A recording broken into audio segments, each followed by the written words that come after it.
It is always one of the best days of the year at Yankee Stadium. The old-timers come back to the stadium, where for one day, everyone's a young kid again. People returning to the stadium for the first time. Joe Torre, a huge ovation. Gene Monahan in his final year throwing out the first pitch, and some of the guys showing the skills that made them the great players they were. Watch this blast by Bernie Williams deep into left center field. And then Tino Martinez goes yard. A two-run blast off of David Cohn and Darryl Strawberry with a double to right center field. Oh, it was a big day, obviously, in the stadium, and we still have a big game to go as the Yes Network presents New York Yankees baseball. It's the New York Yankees against the Colorado Rockies in the rubber game of a three-game set from Yankee Stadium in the Bronx, New York. Hello, everybody, and welcome to Yankees baseball, along with John Flaherty. I'm Michael Kay. 65th annual Old Timers Day, and it was a great day. It was a great day. I mean, Gene Monahan had his day in the sun today. You could tell that he enjoyed it. Joe Torre, Bernie Williams back, and Tino Martinez hitting the two-run home run. That was the difference. You know what, John? We have a game as well. Let's do it. All right, let's take a look at the New York Lottery pitching matchup. Juan Nicasio is going to go for the Rockies. 2-1, 4.71. Ivan Nova for the Yankees. 7-4, 4.13. He's coming off, John, what arguably was his best major league start. Yeah, I would totally agree. 8 innings in that ball game. He struck out 7. I think most importantly, he did not walk a batter against the Reds. He's starting to figure it out at the major league level, mixing in some sliders, always has that power curveball. He's a kid who's learning on the job here in the big leagues, seems to be getting better and better each start out. Obviously, when you go 8 innings, 1 earned run, 7 strikeouts, you're going to have a big smile on your face. Well, these stats back up what you said, John. He has been getting better and better. Look at his ERA in April, then what it was in May, and now here in June, in 4 games, 3-1 with a sparkling 3.04 ERA. So he's going to give it a try against the Rockies. He'd love to have some offensive support. Yesterday, the middle of the Yankee order on fire. 3-4, that's what you want. Yankees had it yesterday. We'll talk about it next on segment 2.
Between the Yankees and the Rockies, and if the Yankees get production like this out of the 3-4 spot in the order, they're going to be in pretty good shape. This is what they did yesterday. Teixeira was 2 for 4, a double, a home run, and 2 ribbies with 2 runs scored. Alex Rodriguez, 2 for 3, a double, 3 ribbies, and a run scored.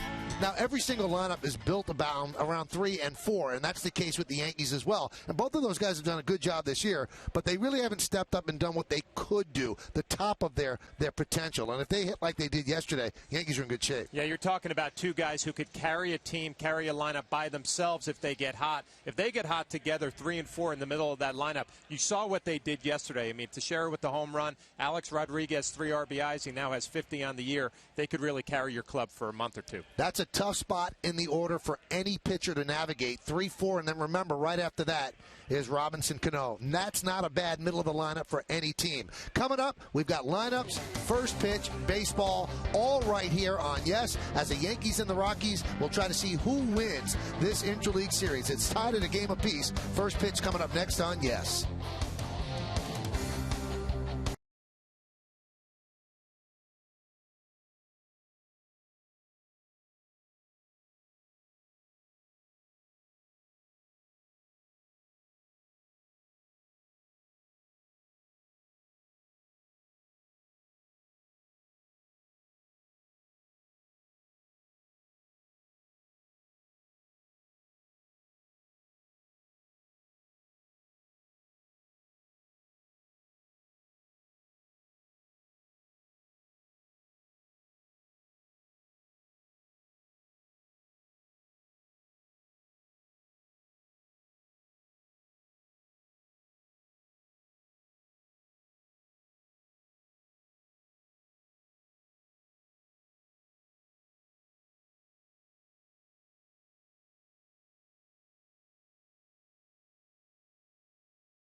ultimate driving machine.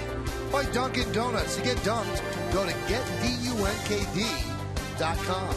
And by Honda. See your Honda dealer and discover the great values now being offered. Well, it's been a great day so far here at Yankee Stadium, and we actually have a real game to watch as well. Rubber game of this 3-game set. Let's look at the game time weather presented by Bigelow Tea. 79 degrees. Humidity is 47%. Not much wind. And the forecast is partly cloudy, so it's not scattered showers as it has been for most of the week. So we'll take that. Looks like we'll get baseball in. We've already had a thrilling Old Timers Day ceremony and a fun game as well with Tino Martinez hitting a 2-run home run against David Cone, as one Yankee team beat the other one by a 2-0 score. So the 65th annual Old Timers Day was a rousing success here at the stadium. IOTV offers incredible HD picture and sound. Get the best in HD free. IOTV is the official HD service provider of Yankees baseball. So now the actual Yankee first baseman Mark Teixeira is going to have to one-up the retired Yankee first baseman Tino Martinez with that 2-run home run. And when we look back at that game, John, that's what everybody is going to remember, that home run by Tino Martinez about 4 or 5 rows back. Yeah, I think everybody enjoyed having some of the, what would they be called, the younger old timers back. You know, Tino Martinez, a 2-run home run, Darryl Strawberry, Bernie Williams brought the house down during the introductions, and then also had a double to left center field. I think more importantly, everybody had a great time out there, and a lot of intensity and adrenaline out on that field. And I love when we have Old Timers Day, and here's Tino's home run. Took an inside pitch, kept the hands in, and then drove it to right field. But I love that when you looked over during the introductions, every single one of the present players are out there watching, and that's important because it's the thread that weaves the whole fabric of the Yankee organization together. I think it's neat. Yeah, I think they get it. They understand about the guys who have been here before them, and you want to carry on that tradition. And obviously, Gene Monahan having his day today was a special treat for everybody. Well, the Yankees take the field, the present-day Yankees, and that means we're a couple of moments away from baseball. Why don't we take a look at the Rockies starting lineup, which is presented by Avis. Rockies are 38-38. They lead off their center fielder Carlos Gonzalez. Jonathan Herrera, the second baseman, will bat second. Batting third, veteran first baseman Todd Helton. Troy Tulowitzki at shortstop will clean up. Batting fifth and DHing Jason Giambi. Seth Smith in right field will bat sixth. Batting seventh, playing third base Ty Wigginton. Charlie Blackmon is in left field. He'll hit eighth. And batting ninth and catching Chris Iannetta. That lineup for the Rockies going to go to work against Ivan Nova, and we're going to take a look at his numbers on the year, and they are progressively getting better. An impressive year, 7 wins, 4 losses, an ERA just over 4, 44 strikeouts in 80 2/3 innings. Take a look at our Jeep pitcher scouting report, and maybe coming off his best start as a Yankee, his season best, obviously 8 innings, 1 earned run, 7 strikeouts his last outing, and he was a strike thrower in that ball game, 2 strikes for every ball that he threw. And the solo shots won't hurt you. He's given up 6 home runs this year. All of them have been solo shots, and that will not be the difference in any ball game. So a nice stat for Ivan Nova. Let's take a look at the Yankee defense, brought to you by your Mercedes-Benz Tri-State dealer. Defensively, in the outfield, Gardner, Granderson, and Swisher. That's left to right. In the infield is A-Rod, Nunez, Cano, and Teixeira third to first. Russell Martin is behind the plate, and Ivan Nova is on the mound. Today's closed captioning brought to you by Verizon Wireless. Big crowd on hand here at the stadium, and many people, most people were here in their seats for the ceremonies, and now they get a chance to watch a Major League ball game. Interleague play between the Yankees and the Rockies. Yankees lost the first game of the series by a 4-2 score yesterday. They came back to win 8-3. CC Sabathia became the first big league pitcher to win 10 games, and couple that with the Red Sox loss to the Pirates, and the Yankees are in first place in the American League East despite all the injuries and the fact that they've lost 8 of 9 to the Red Sox. Not a bad place to be. Yeah, it was a good day all the way around when your ace goes out there and totally dominates, and the Yankees offensively really stepped it up yesterday. 15 hits, 8 runs.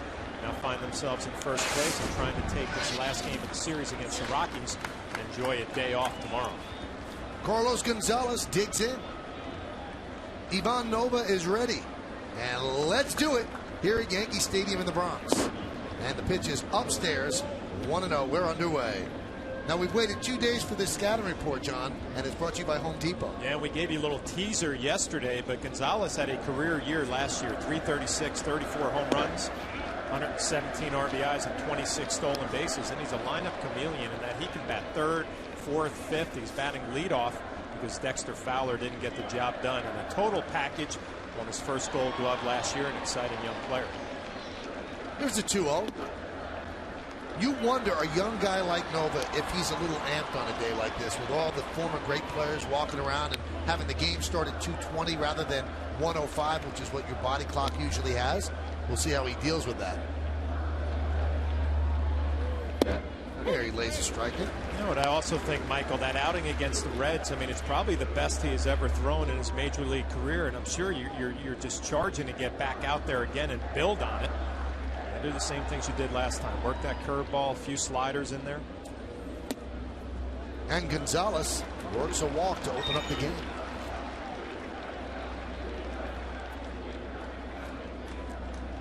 Here's what he did against the Reds. A career high 8 innings pitched, 4 hits, a run, no walks. That's key. 7 strikeouts. He threw 105 pitches. He really was outstanding. And you can't just discount that. The A's are a good offensive team, and Great American Ballpark is a bandbox. Yeah, they're a club that can really swing the bats. And, you know, the one knock on Nova is the fastball has been up sometimes early in his starts. And it was up early to Gonzalez. Jonathan Herrera deals low, and Russell Martin wants to slow down Nova right away. It's a good trip to the mound. Yeah, it is. And, you know, we've seen from Nova, he can go to his curveball, and that kind of gets his arm slot fixed and gets his fastball back down. We'll pay attention to see if Russell Martin calls a few more breaking balls.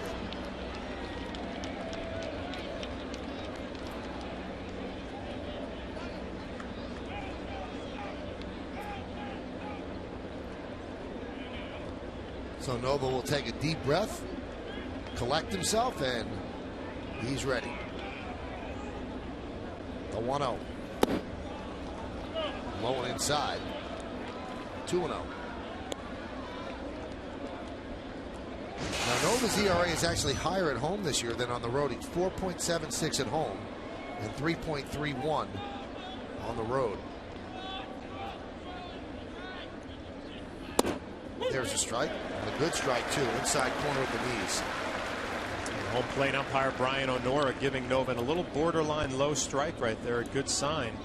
That's where he wants to be working that fastball with a little bit of movement down.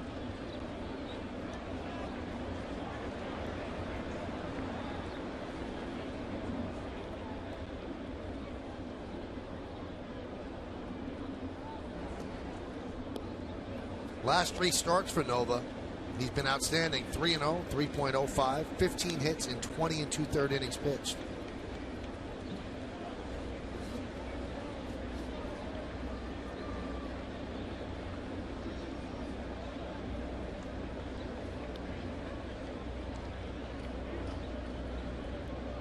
The 2-1.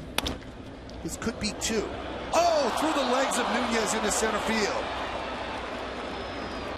That was a double play, and he was looking towards second without looking the ball into his glove.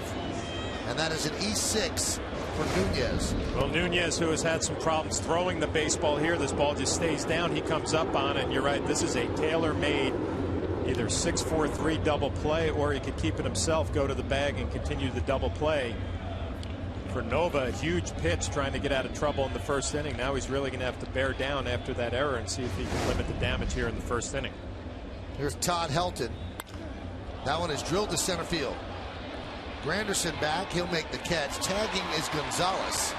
The throw will come into second. Good decision by Granderson. And the Rockies have runners on the corners with 1 out.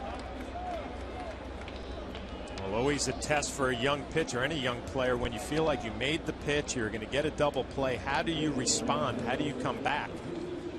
Nice job getting a fly ball from Todd Helton. Now you have some work to do. First and third, 1 out.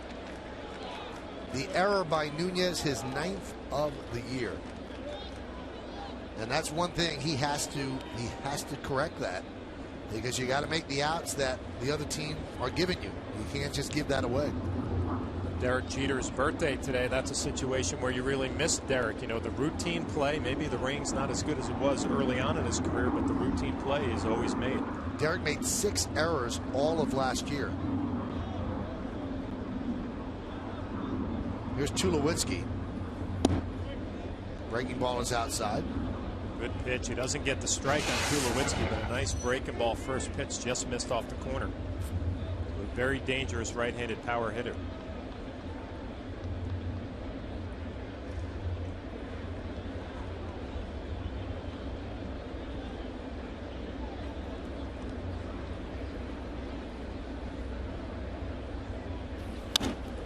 Popped up. That will not get a run in. Cano makes the play. Tagging and going to second is Herrera. Shocking that he tagged up and went to second, but Cano made the play he had to make, throwing home. Kind of a shocking base running play. I'm sure Robinson Cano was not thinking about this. Gonzalez at third is not tagging and scoring, and Robinson just does the old flip throw home, and Herrera makes him pay. Tagging up at first base right in front of him. Gets himself in the scoring position with 2 outs. So gutsy play there by Herrera, and here's Giambi with runners on second and third and 2 outs. Backdoor breaking ball misses. Yankees playing the shift on Giambi. Nunez behind second base. Robinson Cano in short right field. Looking for something on the ground from Jason Giambi that he's going to pull.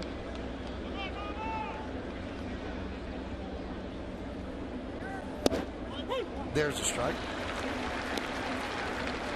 A lot's been made from Ivan Nova. He's got that good fastball and a curveball. A changeup right there to Jason Giambi. A pitch he's trying to mix in a little bit more along with that slider. Make him a complete pitcher. 4 pitches.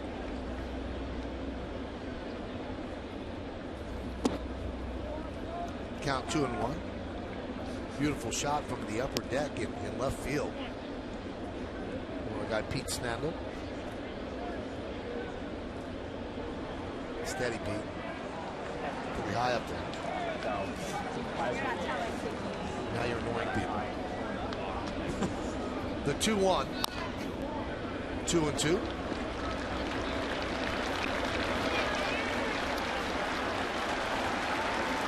So it's been an eventful half inning for Ivan Nova. Can he get out without allowing a run?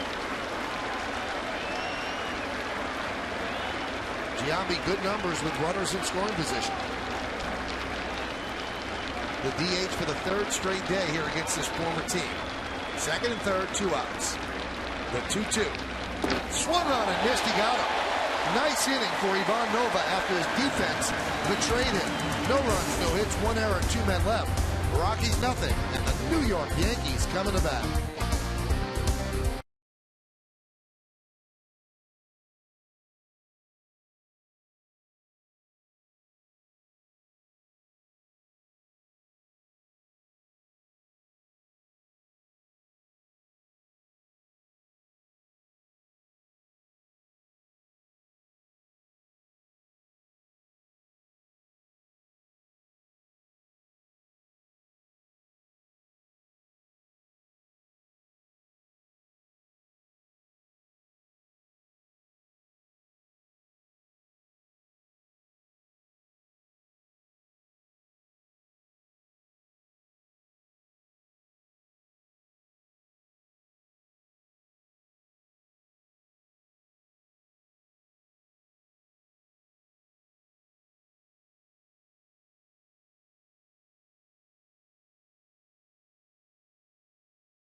Yankees starting lineup presented by Bank of America.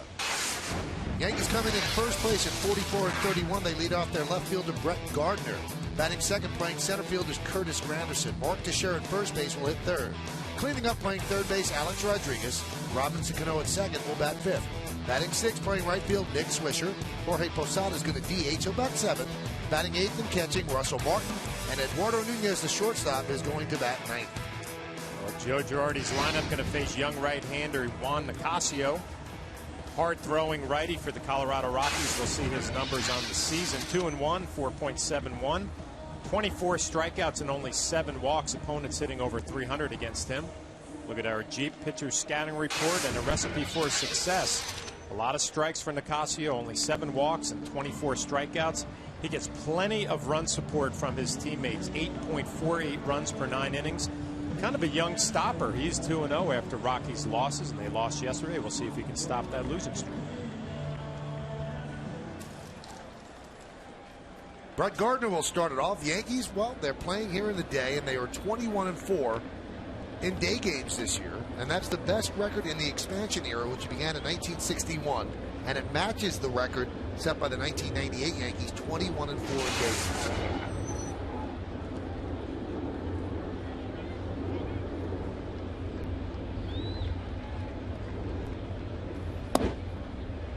Pitch is low, 1-0. A word about Nicasio, he's a hard thrower, can throw in the mid-90s. The fastball is pretty straight, but he's proud of that fastball. He will challenge you with number 1. There's number 1 for the first strike. Brett Gardner yesterday led off the game with a bunt base hit. See the numbers in the first inning for Nicasio, not very impressive. 1. In his last 20 games, Brett Gardner's hitting .375. 24 for 64, including in that stretch 8 multi-hit games.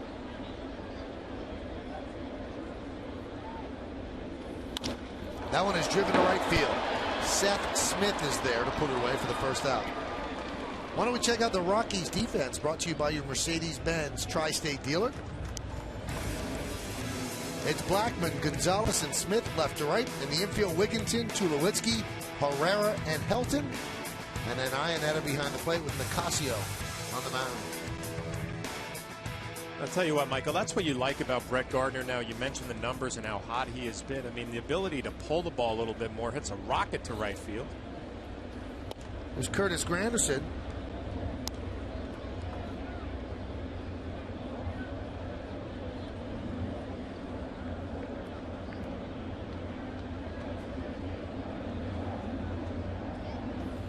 Pitch is high.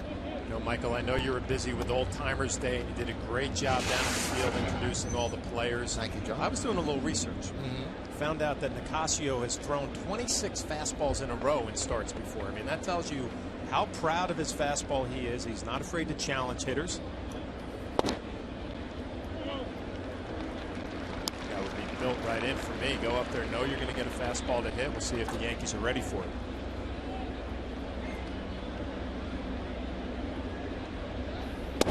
There's a strike.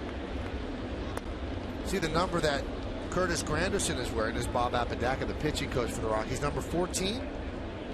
Made famous in my childhood by Lou Piniella. And Sweet Lou's going to join us in the booth in the next half inning. Great. Got a great round of applause today during the introductions. Done it all in this game, huh, Mike? He really has. He really has. And done it all well.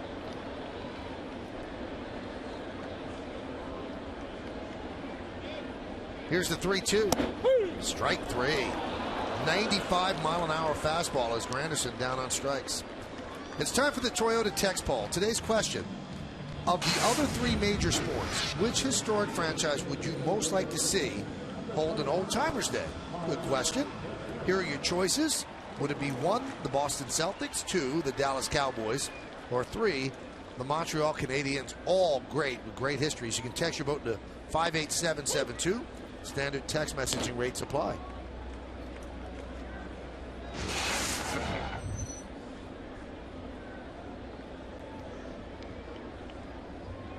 The 0-1.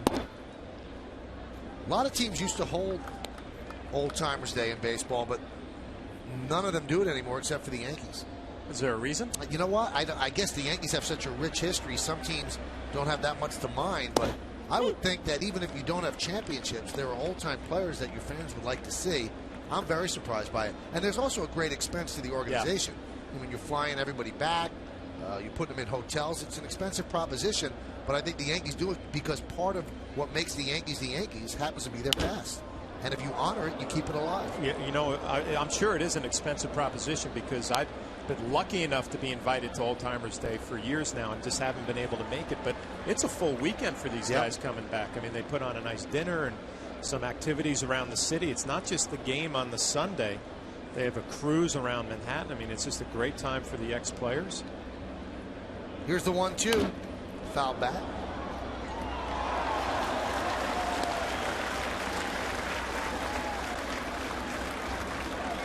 A Mattingly fan with good hands. Oh, nice. We saw Don Mattingly on the video tribute to Gene Monahan. A few nice words for Gino. The 1-2. Grounded to second. Herrera to Helton, and that'll do it. 1-2-3 inning for Nicasio. Lou Piniella, back in pinstripes for the first time since 1988, will join us in the booth in just a moment. After one, there's no score right here on Yes.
Ladies and gentlemen, let's hear it for Sweet Lou Piniella.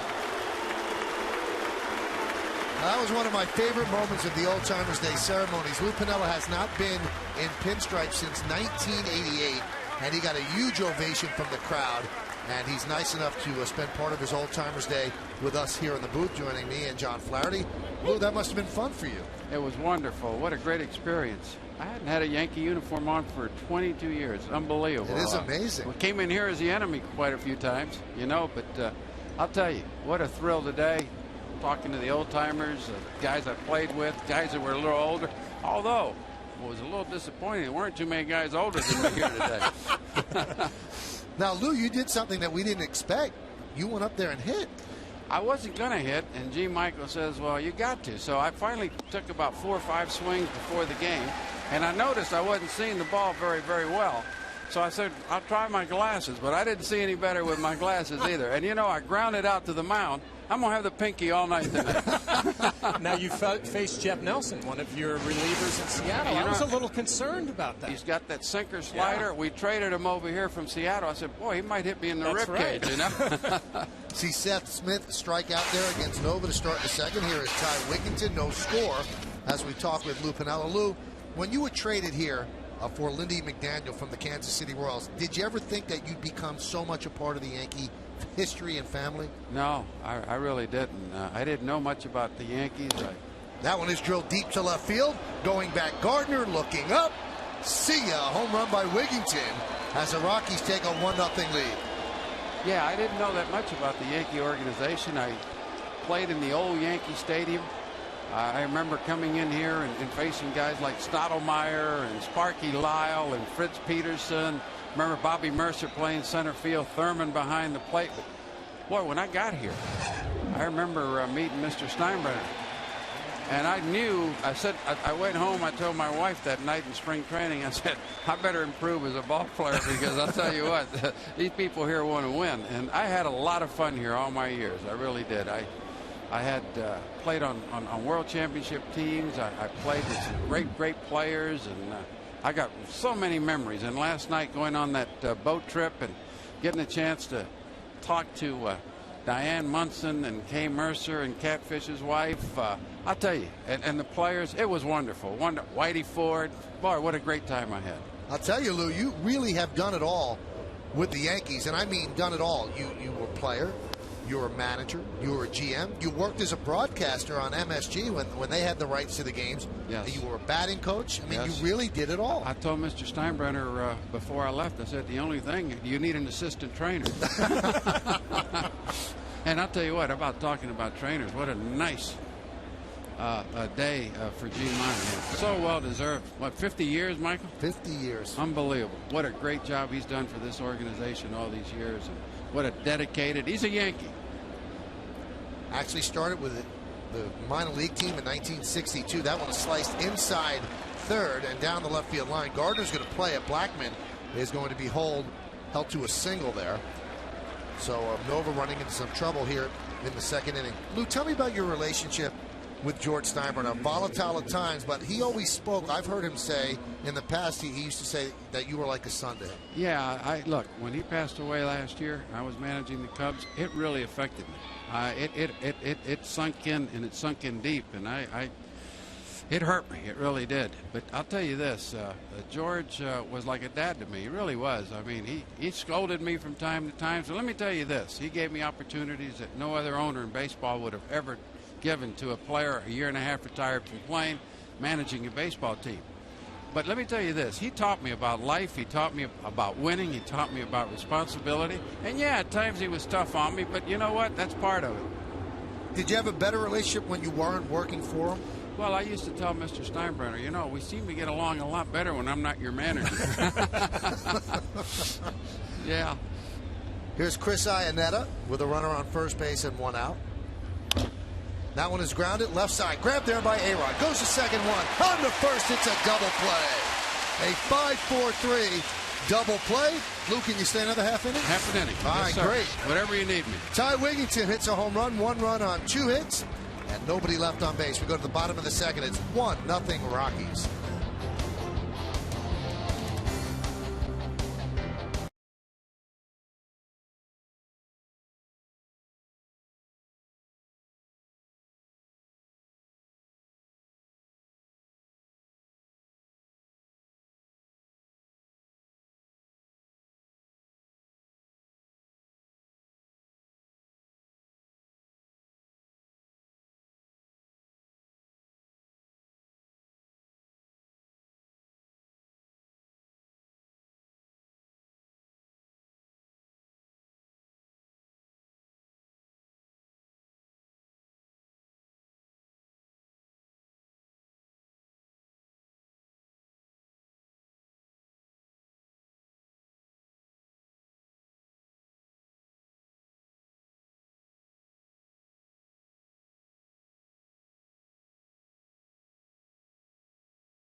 of hitting, so we want you to break down the swing for us. Mine? That wasn't very good. First of all, my grip, I can see that I'm choking the bat with my grip. I didn't like that. I took my glasses off here because I couldn't see with my glasses. And I didn't do very well. Jeff Nelson's on the mound, and we had traded him over from Seattle. I'm thinking to myself, you know, he might drill me in the rib cage. But, yeah, I ripped this up the middle, all right. You know, I didn't use my legs at all. And I pronated and grounded the ball to Jeff. Look, I gave it my best effort. Although, Michael, I'm going to tell you, I'm going to be upset I grounded out all night. I know, I can tell. You get the first time I've been competitive in a long, long time. When's the last time you swung a bat? Oh, I haven't. Even when I managed, I never had. Really? No, so it's been a long, long time. Long time. Here's a young man that's got a good swing. Yes, he does. Alex Rodriguez, 1-0. When he came up, I mean, you were his manager with Seattle. Did you ever envision that this guy could? I mean, at the end of the story, Lou, he might have 800 home runs. Look, I knew he was a wonderful, wonderful player and a wonderful young man. We brought him up, gave him a little experience, sent him back down to the minors to work on a couple of things. Came back and won a batting title. And let me tell you this, he's as talented as a young player as I've ever had. Doing the things that he did at the shortstop position and the way he hit the baseball, boy, fun to watch. Well, you know, playing with Alex, he always talked about your influence on him as a young player, and especially with the hitting part of the game. Well, you know, I've always liked the hitting part of it. You know, I love to see a 1-0 game once in a while. But, boy, I tell you what, I like to see a nice old 7-5 game where there's some hitting, as long as the team that you're on is winning them, you know. I think the fans enjoy a little offense. A great pitching duel from time to time is good. But, you know, I think if you ask the fans when they come to the ballpark, they'd rather see a little home run here, a little triple there, and some action. 3-1 count, or 3-2 count now on Alex. Alex is 12 for his last 22. He's been swinging the bat great. And Nicasio's been challenging everybody with fastball. So the young right-hander deals the payoff. That one is grounded to third. Wigginton is there, the long throw. And there's one away. Now, Lou, this is the first time in a long time that you're not in uniform. Last year you left the Cubs and you said, that's it for me. Do you miss it? Well, I miss the competition part of it, but no, if you really want to know the truth, I don't miss not having the uniform on. I do a little consulting work for the Giants, and I enjoy that, but I don't want to be in the dugout anymore. I think I've done that long enough. 40 years at the big league level, maybe 41. That's enough, you know. It's time for other people to do their thing, and the Yankees here have a really nice, fine young manager in Girardi. Joe Torre was gone last year. Bobby Cox. Not that I'm putting myself in their category, but they're guys that manage a long times also. Robinson Cano with a 1-0 count. Now, Lou, you won your championship with the Cincinnati Reds, but then you went on and you managed Seattle, and you had great teams. There was one team that won 116 games, but the Yankees always seemed to get in your way. You know, it's amazing. We had a really good team that year. We got extended in the first round of the playoffs to 5 games. And the pitchers that I had on that team that could probably beat the Yankees a little more readily pitched game 4 and 5. So we got stuck in that championship series where our guys had to pitch the 3rd and 4th games, and it makes it a little tough. And the other thing is, I was telling Joe Torre, which is true, we were pulling for the Yankees to beat Oakland that year. Really? Why? Why? Because we wanted to beat the best, the Yankees. And after the series was over, I told my coaches, I think we wished for the wrong thing. Yeah, the Yankees set us home in 5 that year. They beat us the first 2 games in Seattle. The first game was a pretty good margin. The next game was a real close game. And then we won game 3, and then they won 4 and 5, and that was the end of it. But the Yankees had great teams. I mean, my gosh, the switch hitters they had, the power, the speed, the defense, the starting pitching. And then they had Mariano Rivera pitching 2 innings. That didn't hurt. Didn't hurt. Cano grounds out the second. I never asked you this, Lou, all the years I've known you, and I know that you were very, very close with the late Yankee captain, Thurman Munson. Yeah. If Thurman had lived, do you think he would have been a manager? Was he that type? He was type. Yeah, he was that type. He was a very, very heady catcher. He got the feel of the ball game. He called the game with a little gut, but you know, he he always believed that late in the game, in a close ball game, John, you're a great catcher also, calling a ball game and thinking. He says, make the other guy beat you to the opposite field. Don't let him beat me with a cheap home run. And that was his philosophy. And I'll tell you what, when he put his finger down and the pitchers didn't agree too much, he'd go out to the mound and we'd have a little conversation out there. And let's get on the same wavelength. Yeah, he was a great catcher. And I'll tell you what a tough kid. What a tough kid. Here's the 1-0. How many times did you see him get just cut up at home plate? Guy would slide in and slice him up, and they'd stitch him up, be back out there the next inning playing baseball. 1-1 to Nick Swisher. Check swing. Now, what'd you think about your Tampa neighbor hitting a home run? Tino going yard today. How about that? Pretty unbelievable. Yeah, what wonderful. Coney said he grooved him one. But I'll tell you what, Tino can still hit. Bernie Williams hit one. I mean, these guys are still young. They're not too far removed from playing, but yeah, Tino, what a wonderful swing he has. And here's another kid that hits the ball with a little weight shift. And this ballpark and the one he played in before was built for him. 1-2 is outside. He's another guy that we traded over here from Seattle and did well. Mr. Steinbrenner called me after we traded him, and he says, you know, this young man's got a big shoes to fill. Don Mattingly, can he do it? I said, I think you'll be very pleasantly surprised. And surprised, he did a wonderful, wonderful job. Nick Swisher swings and misses. Lou, I mean, this is one of the highlights of this day, having you come up here and the great ovation. Thanks so much for coming up. I'm thrilled to death, and it's great to have the pinstripes back on. Two guys reunited from back in the Seattle days. Lou Piniella and Alex Rodriguez. Very close then. Thanks so much. Lou. We appreciate it, Lou. All the best. Thank you.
Part by Zookeeper in theaters July 8th, and by the new definition of world class, a 2011 Buick LaCrosse.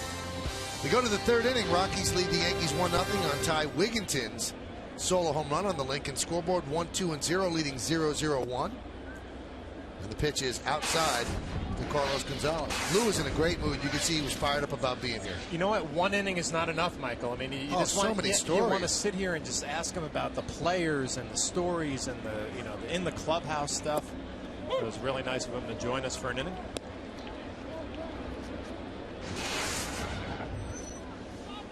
It'll be Gonzalez, Herrera, and Helton.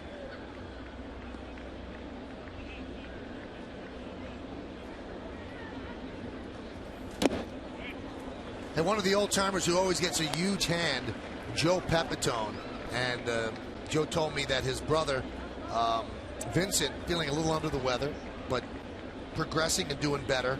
And Joe wants to send his love, and we want to send our best wishes out to Joe's brother. Hope you're feeling better. Hope you're enjoying the game today as Gonzalez strikes out. Von Nova going to the changeup, it looks like. No, actually maybe a slider that went straight down, but it's not that power curveball that we're used to seeing. And it's just the progression of a young kid trying to become a complete major league pitcher. Use all 4 of your pitches. Nice job by Russell Martin calling the slider.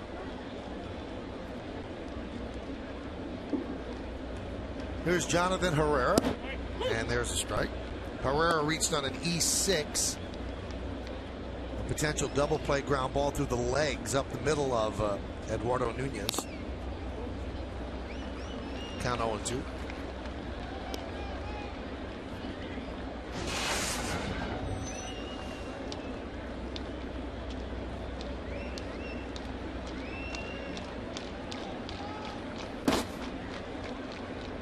Michael, I think back to the Jeep pitcher scouting report on Von Nova. Gave up 6 home runs this year, all of them solo shots, and a solo shot to Wigington, a 1-0 ball game. Those usually don't beat you at the end of the day. Obviously, see how this game plays out. I got to tell you, your scouting reports throughout this series have been right on the money. Well, I try to give you my best every effort, one, you know? every one. Like, it's almost like you could see the future.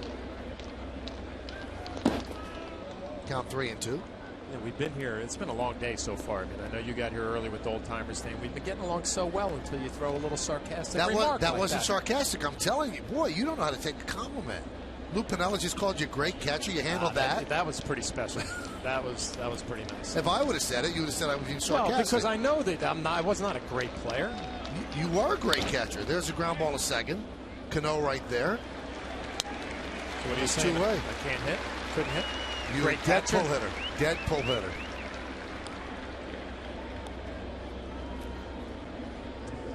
I mean, you had several different incarnations of your career. You were an everyday player. You had a long hitting streak with the Padres. You made your money, obviously, with the Rays or the Devil Rays. And then you came here and you were part of playoff teams all the time. 3 great years with the Yankees. But you know what? This is part of the thing with Lou Piniella. Now that he's gone, I mean, he always had a reputation of a manager being really, really hard on his catchers. Yes. Very, very into how you call a game. Why did you call this pitch? I was always told you better have a reason for what pitch you called.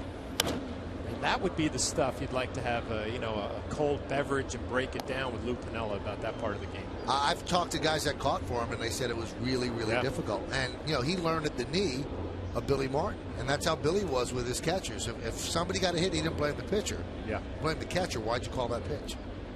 Well, Dan Wilson, a great catcher in Seattle. I mean, they just had one of those relationships where I was told Danny would stand up and say, this is why I called it, and he would be firm in why he did it. He had a reason for it, and Lou respected it, and they got along well.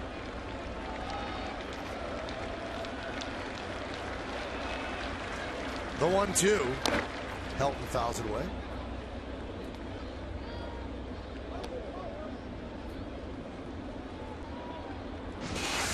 I remember I once asked Billy Martin, if you're always going to second guess the catchers, why don't you call the signs?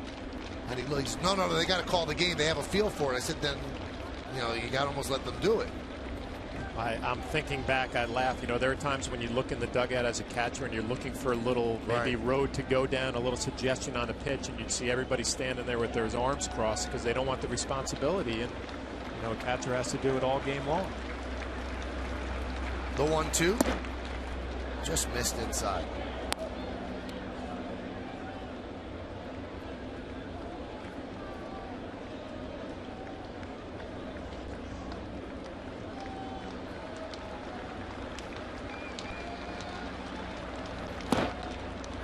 Count goes full. Rockies lead 1-0 on Wigington's solo home run in the second with 1 out. You get Bernie Williams here in the booth shortly as well. We'll get a chance to talk to Bernie, his first Old Timers Day. And the 3-2. Foul ball.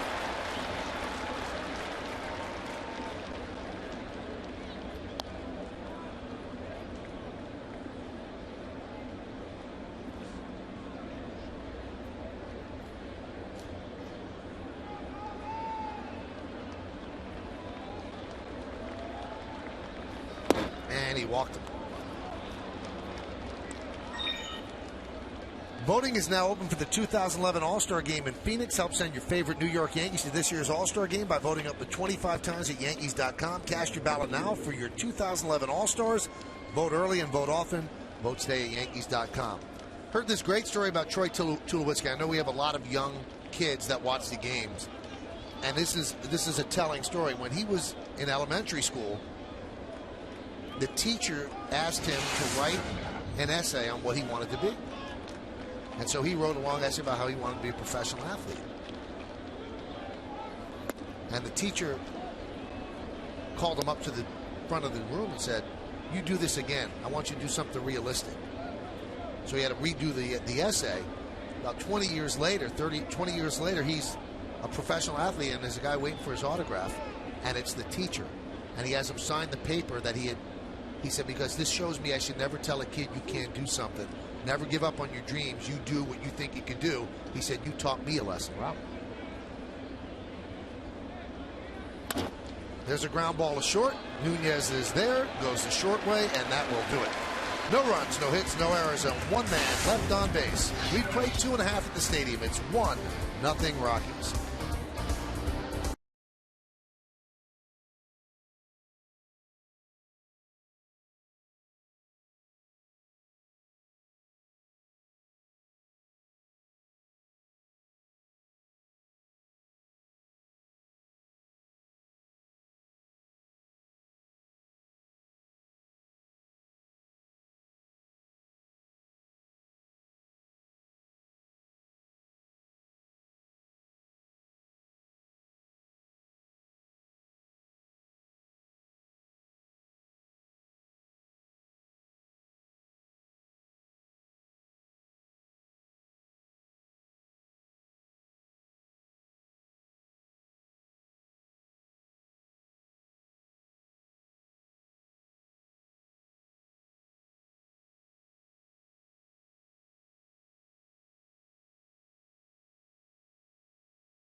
You know, it felt good. It felt good. You know, taking it off was quite emotional. You know, back in '07, knowing at the time that I was doing it that I wasn't going to do this anymore. I just don't like to dwell on stuff. You know, but you know, I certainly did feel differently when I put it on today. That you know, it's something I hadn't done for a long time, and you know, it's obviously the uniform that has meant the most to my career. How's Joe Torre before the game talking about putting on the Yankee uniform for the first time since the end of the 2007 season? You saw he was also wearing the 1996 championship ring, one of 4 rings that he won with the Yankees, and he probably got the longest, loudest ovation, John, of any old-timer coming back to Yankee Stadium for the first time since he left after '07. Yeah, the fans were excited to see him back, and, you know, obviously, you know, Joe's an emotional guy. I think he enjoyed the moment. He took it all in. The fans had a great time recognizing it. It's just great to see him back in the pinstripes. And you can see he had a sling on his arm. He had rotator cuff surgery, so his arm is in a little bit of a sling, but he's doing well, and he did take the sling off when he was introduced along the first base line. Now and you see the Lincoln scoreboard, 1-0 Rockies. We had hoped to get Joe up here. So had TBS, who's doing this game nationally. But Joe politely declined and said he told his family he was going to spend the entire game with them. So he's watching the game, and we thought that he'd be up here with us, but we apologize. But he chose and obviously wanted to be with his family, soaking this all in today. Yeah, and rightfully so. I mean, it's a great day for him and his entire family coming back. I'm a little disappointed not having a chance to say hello to him today. It's just been, you know, crazy with all of his commitments. But, you know, like I said before, just a great day to see him back in the pinstripes. There's a 2-0 to Posada, grounded to first, grabbed there by Helton, and a flip to Nicasio. Nicasio is retired 7 straight Yankees. Let's listen to how Joe Torre was received during Old Timers Day. Mr. Joe Torre.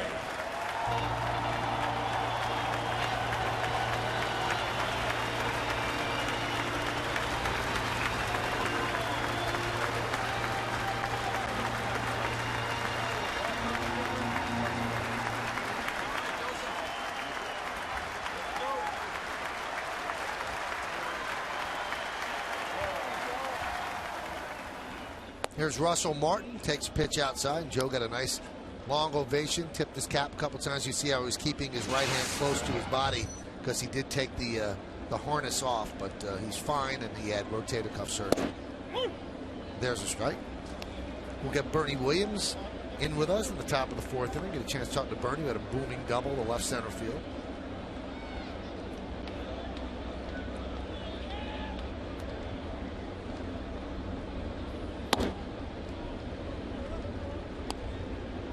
Count 2-1. Didn't have tickets to the game, so just kind of boating past Yankee Stadium today. Chopped right back to Nicasio. And there's 2 away. You got to look at that boat thanks to our aerial coverage brought to you by DirecTV. Get every MLB game and the most in HD. Call 1-800-DirecTV. Whip almost hit the boat. That would not be good. Donsey, it's called. Taking pictures of the blimp.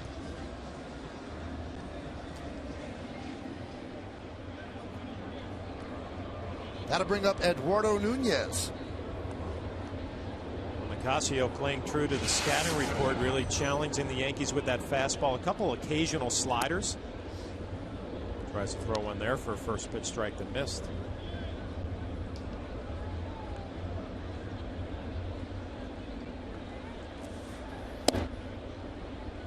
Count 2-0. With a young pitcher the Yankees have not seen. I mean, you pay attention that first time through the order, and the Yankees, I'm sure, coming up the next time around will be a lot more aggressive early on the fastball. Count 2-1. Getting some low strikes from Brian O'Nora, the home plate umpire. Looks like he's going to give the pitchers the pitch down, the strike down. Punched out to right field. Smith on the run makes the play, and the Yankees have not had a base runner through 3 against Nicasio. We go to the 4th inning. Rockies lead 1-0. We're going to hear from former Yankee center fielder Bernie Williams in the top of the 4th.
Quiz. Yankees won 5 straight world championships from 49 to 53.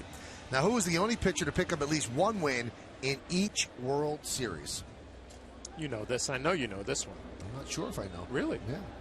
Shocked. We'll find out, all of us together, in the bottom of the 4th inning.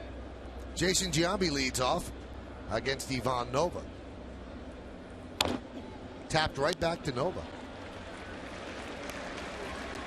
One away. Now there must have been something in the water at the old stadium in '96 and '97, '98, because we're gonna have Bernie on the top of the 4th, but he's eating. So I think he's got the O'Neill syndrome where they've got to constantly eat. But we'll get Bernie in here as soon as he's done. I don't know where to go with that. No place to go. I don't remember Bernie being a big eater, but obviously a lot of responsibilities today. He would sleep a lot.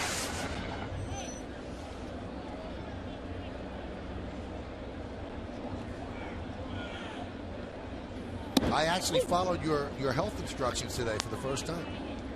You told me get out of bed and drink a huge bottle of water. I did. How'd you feel? I felt, like you said, you feel full, and I don't know if it started my metabolism the way you said, but I'm going to do that. You say it's important. You know what I've noticed?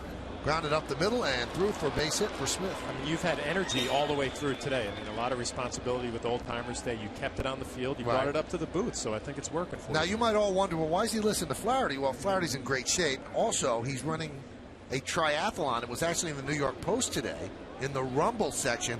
Great pictures. And how close are we to that happening? Well, that's going to happen on August 14th. Right. And what's the toughest part of the triathlon Well, for it's you? definitely the swimming. The running has been going well. The biking has been solid, but the swimming is a major work in progress. But more importantly, I'm doing this for Team KJ, which is a group out of Pearl River, Rockland County, trying to raise some money and awareness for Huntington's disease. So a bunch of us are going to do this West Point Triathlon in August, so I'm looking forward to it. It's a great cause, and I think you're showing a lot of bravery and fortitude, because all joking aside, you're not a swimmer. No, the swimming, and I've been taking lessons, and it has not clicked yet, but I'm determined that I'm going to figure out a way to do it, and probably a little bit more information than you need, but I'm going to have the full wetsuit on in this lake. Wow. I mean, it's going to be an impressive sight. They say the wetsuit gives you some extra buoyancy. Really? So I'll be able to float a little bit more, and that's what I'm looking for. A little more, a little more flotation. This shows you how different we are. I mean, we're both here in the booth doing the game. You're training for a triathlon, and you told me to drink a big bottle of water, and I felt that's your an workout undertaking. for the day? That was my workout. Good for you. I'll take baby steps. You're going to swim in water. I'm just going to drink it.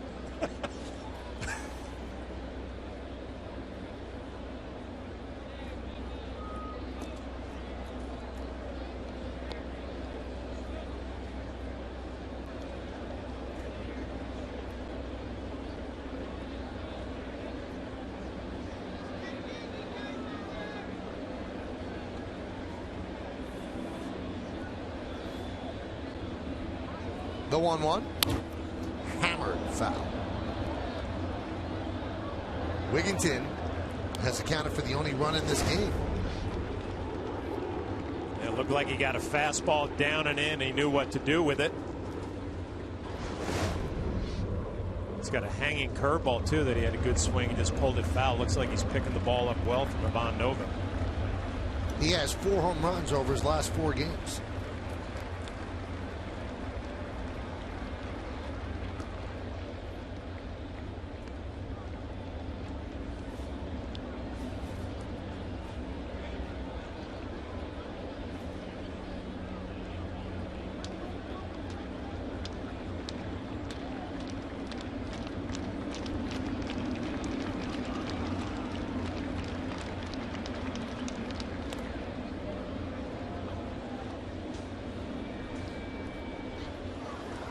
That is not part of John's workout. You got to enjoy yourself. I choose to enjoy myself different avenues, not the ice cream, some other things.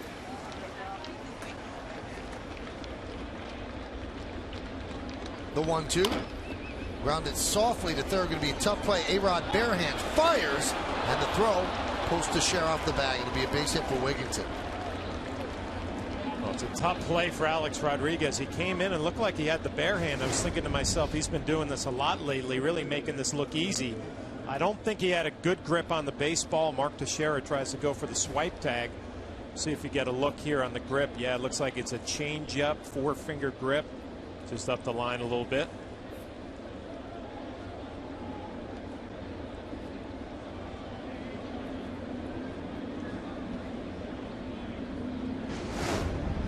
So first and second, one out, and here's Charlie Blackmon.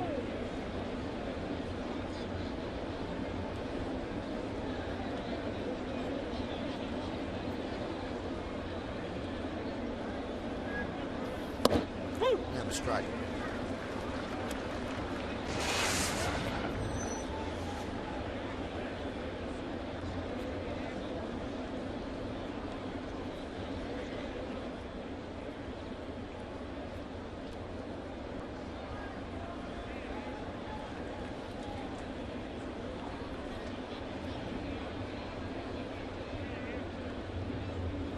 The 0-1. Inside.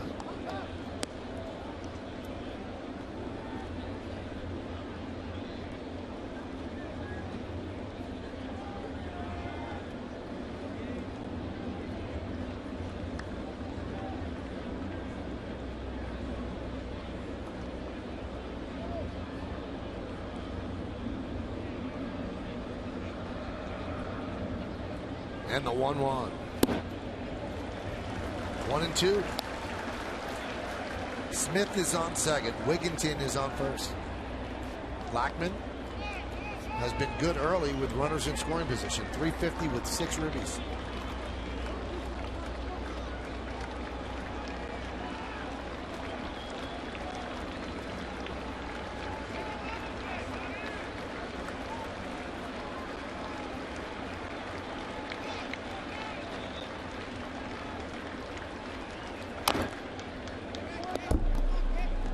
John, should it be cold water or just room temperature? You're thinking a lot about this, aren't you? Really, I mean, it's intriguing. You know what? I'm going to let that. You can make that decision for yourself. I prefer room temperature. Really? Now you got to plan for this. Now you have to have the water waiting for you. Are we talking 2 liters of water? That much? Well, let's see what this is right here. This is 16 ounces. You need to drink about 4 of these first thing in the morning. Okay. Foul bat. And that's going to help me in what way? Well, it's going to fire up your metabolism right away, which, obviously you don't need, but it'll help you out a little bit. And it'll make you feel fuller all the way through the day so you don't overeat at certain times. Nice. On a day like today, you need to be properly hydrated. You said it was hot down on the field. It was hot. It was hot.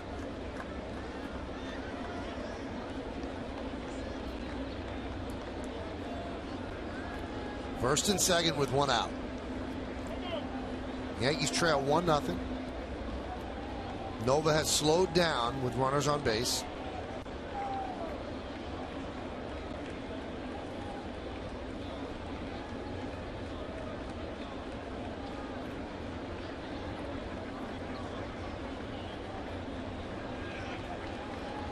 The 1-2. Fouled away. Nova got away with one right there. Russell Martin wanted that fastball inside and leaked out over the plate. Pretty good battle going on with Blackmon here. You can see it runs out over and it's up a little bit. Thinking about that possibility of a double play right here. Blackmon has seen a bunch of curveballs, some sinkers. Could be a nice opportunity maybe for a slider or a changeup, change the look a little bit.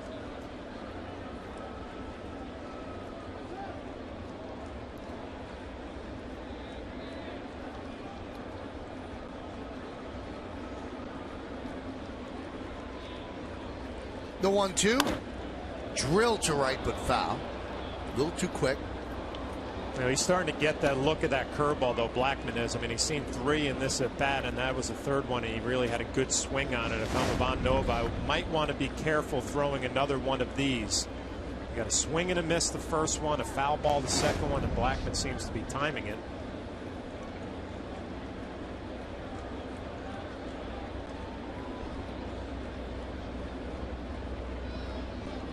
The pitch. Grounded to short. This could be two. There's one. On to first. It's a double play. Nova got just what he needed. A 6-4-3 double play. No runs, 2 hits, and 1 man left. We go to the bottom of the 4th inning. Rockies lead the Yankees 1-0 on Yes.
Bernie Williams, first time back at Old Timers Day, got a huge, thunderous ovation from the crowd. And Ben actually did a good job hitting as well, driving one into the left center field gap. And Bernie is nice enough to join us here in the booth. Bernie, what was it like being back for Old Timers Day? It was awesome. I had a great time. You know, I talked a little bit before with Dave Wells. see if he can give me a fastball to hit.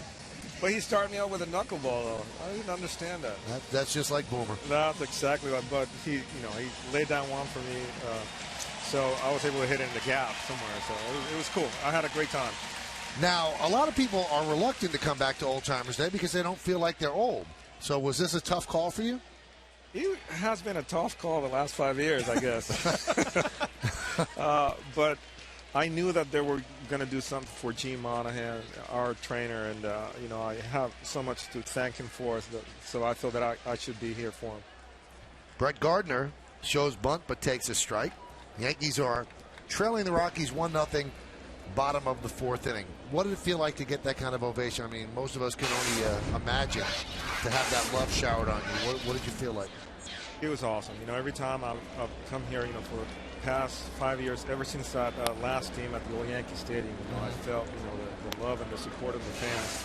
And every inning that I went there, I think I went there for like 3 half innings, and I was playing center, and I got the bleacher creature chants, and it was just like old days. They really made me feel very, very good. Swing and a miss by Gardner. Now, Jorge Posada actually told Kim Jones, Bernie has never retired. Yeah, I know. And I was this close to make that announcement on the interview room, but I said, "Oh, maybe this is not the time to take the spot away from Gino." So you can do it right here if you want. I don't know, man. I know that it's for all practical purposes, I should be done. But I never really mentally came to grips, with the idea, hey, should I be retired or not? But I think it's pretty soon. I think it's just going to be just such a redundant statement, a redundant statement that not a lot of people are going to pay attention to it. You know, Bernie, you've mentioned Gene Monahan a couple of times coming back for Old Timers Day, and he had his moment today, which was just fantastic. You spent so many years with him. Just tell me about your relationship with Gino. Well, Gino, I mean, I have so much to thank him for, because he probably kept me around a couple more years over. You know, it was just great to see him and take a lot from his example, the passion that he had for the game, and the way that he, you know, his commitment to excellence. You know, had to get us out there to play every day, and he was the first one to come in, the last one to leave. You know, you have to play hard, you know, for somebody that works so hard to get you out there, to get you healthy every day. And you could see he was very, very moved by what the Yankees and the present-day team did for him as well. And when his daughters came out, he really had a hard time keeping it together, because that was a total surprise. Yeah. From what I've heard, he didn't know anything about that. So it was just great to see him. You know, it's been. He was hard. You know, he was hard. He demanded a lot. You know, from the players. And but you know, it was just great to see him there and showing a lot of emotion, and you know, knowing that he had a lot of people that were supporting him and loved him so much. There's Gino when he came out to throw out the first pitch. Actually threw a strike. He threw a strike there, man. That was great. His daughters and his fiancée and Steve Donahue bringing out the freeze from above his locker. Now let's talk about your hitting.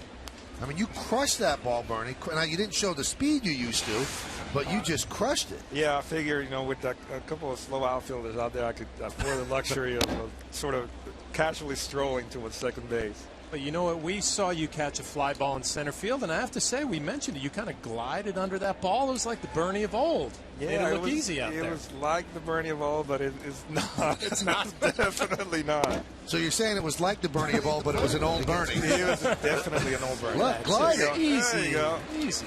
Yeah. And here's the rip. And a little bat toss, too. Yeah. Couple of years, it would have been out. 3-2 count on the present center fielder, and that's Curtis Granderson.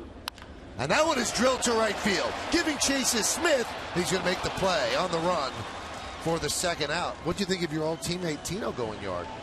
No, it's vintage Tino. I kept telling him, you know, some things never change. Hit a double, you'll drive everybody in. But you got fouled up, though. He got to hit left-handed. They threw a lefty against you. Right. So you had to aim for the bigger part of the park. Yeah, left center, is, you know, it seems kind of far these days for me. Here's Mark Teixeira. Bernie, you have a new book out. It's called Rhythms of the Game, the link between musical and athletic performance. Why don't you tell us about this? Well, you know, it's been a couple of years, you know, going to college out in University of New York out Purchase.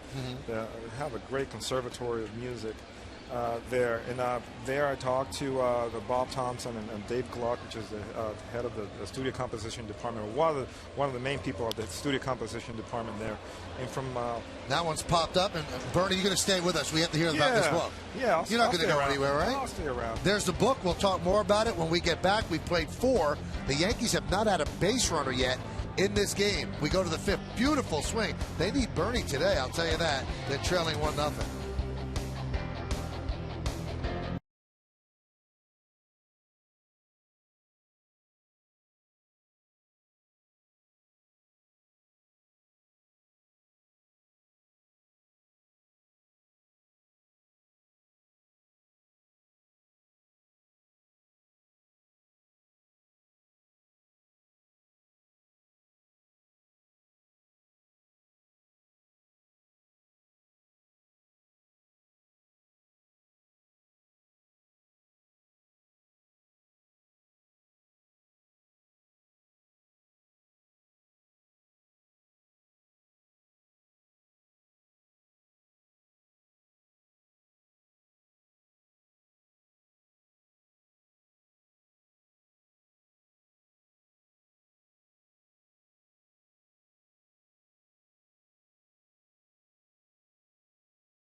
happening in Pittsburgh. The Red Sox just tying that one at 2 in the top of the 6th. The Rays trail the Astros 5-4. The O's and Rays have leads in their respective games. Milwaukee, the next opponent for the Yankees, up 3-1 over Minnesota in the 6th. And Texas leading the Mets 2-1, bottom of the 1st. Now let's get it back to Michael, Flash, and the real star of the show, Bernie Williams.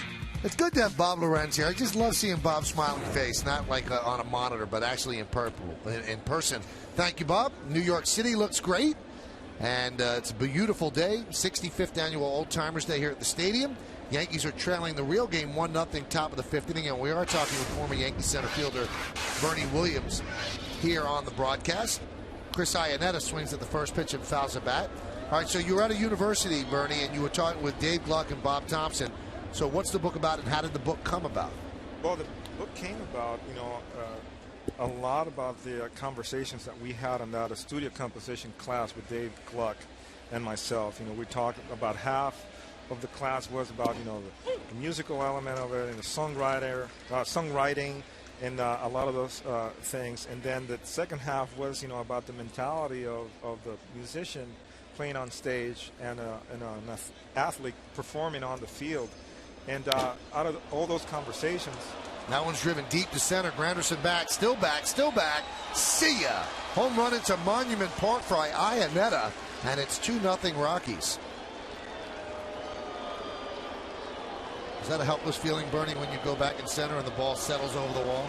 Oh yes, you can certainly tell when the guy just basically hits the ball so hard, and you just have no choice but to see it go.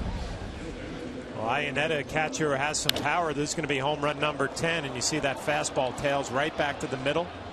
Impressive home run, pretty much straightaway center field. So 2-0 on 2 solo home runs. Back to the top of the lineup, and Carlos Gonzalez as Nova deals. Yeah, and that those conversations sort of led to the idea of just writing a book about my experiences with both and music and baseball, and kind of like the mindset you need to have to be successful in both. Well, the book is out right now, Rhythms of the Game, the link between musical and athletic performance. And I'm wondering, Bernie, you played on the biggest stage in baseball, you've played on big stages as a musician. What's more nerve-wracking? Well, when I first started playing music out live, I think to me that was a little bit more nerve-wracking, because in baseball I used to play in the outfield and hit, and you can actually isolate yourself from everything that is distracting you and just go out and do your business. Music, however, you play there and the spotlight is on you. You have to make yourself available and vulnerable to the fans and the people listening. So it's it's a lot more nerve-wracking. Well, let's see why you weren't that nerve-wracking. Look at the glasses when you first came up. Oh, look at that. And you rake from both sides of the plate. And Jorge Posada, in an interview with Kim Jones during the Old Timers Day, said something I thought was very telling. He said that Bernie opened the door for all of us and gave all of the kids in the minor leagues hope, because he made it from there up to here and actually made it big time. Did you realize that they put so much emphasis on what you did? Not at the time, but I certainly appreciate his words. I know that I have a lot of the players that played before me. Runner goes, throw to second. Not in time.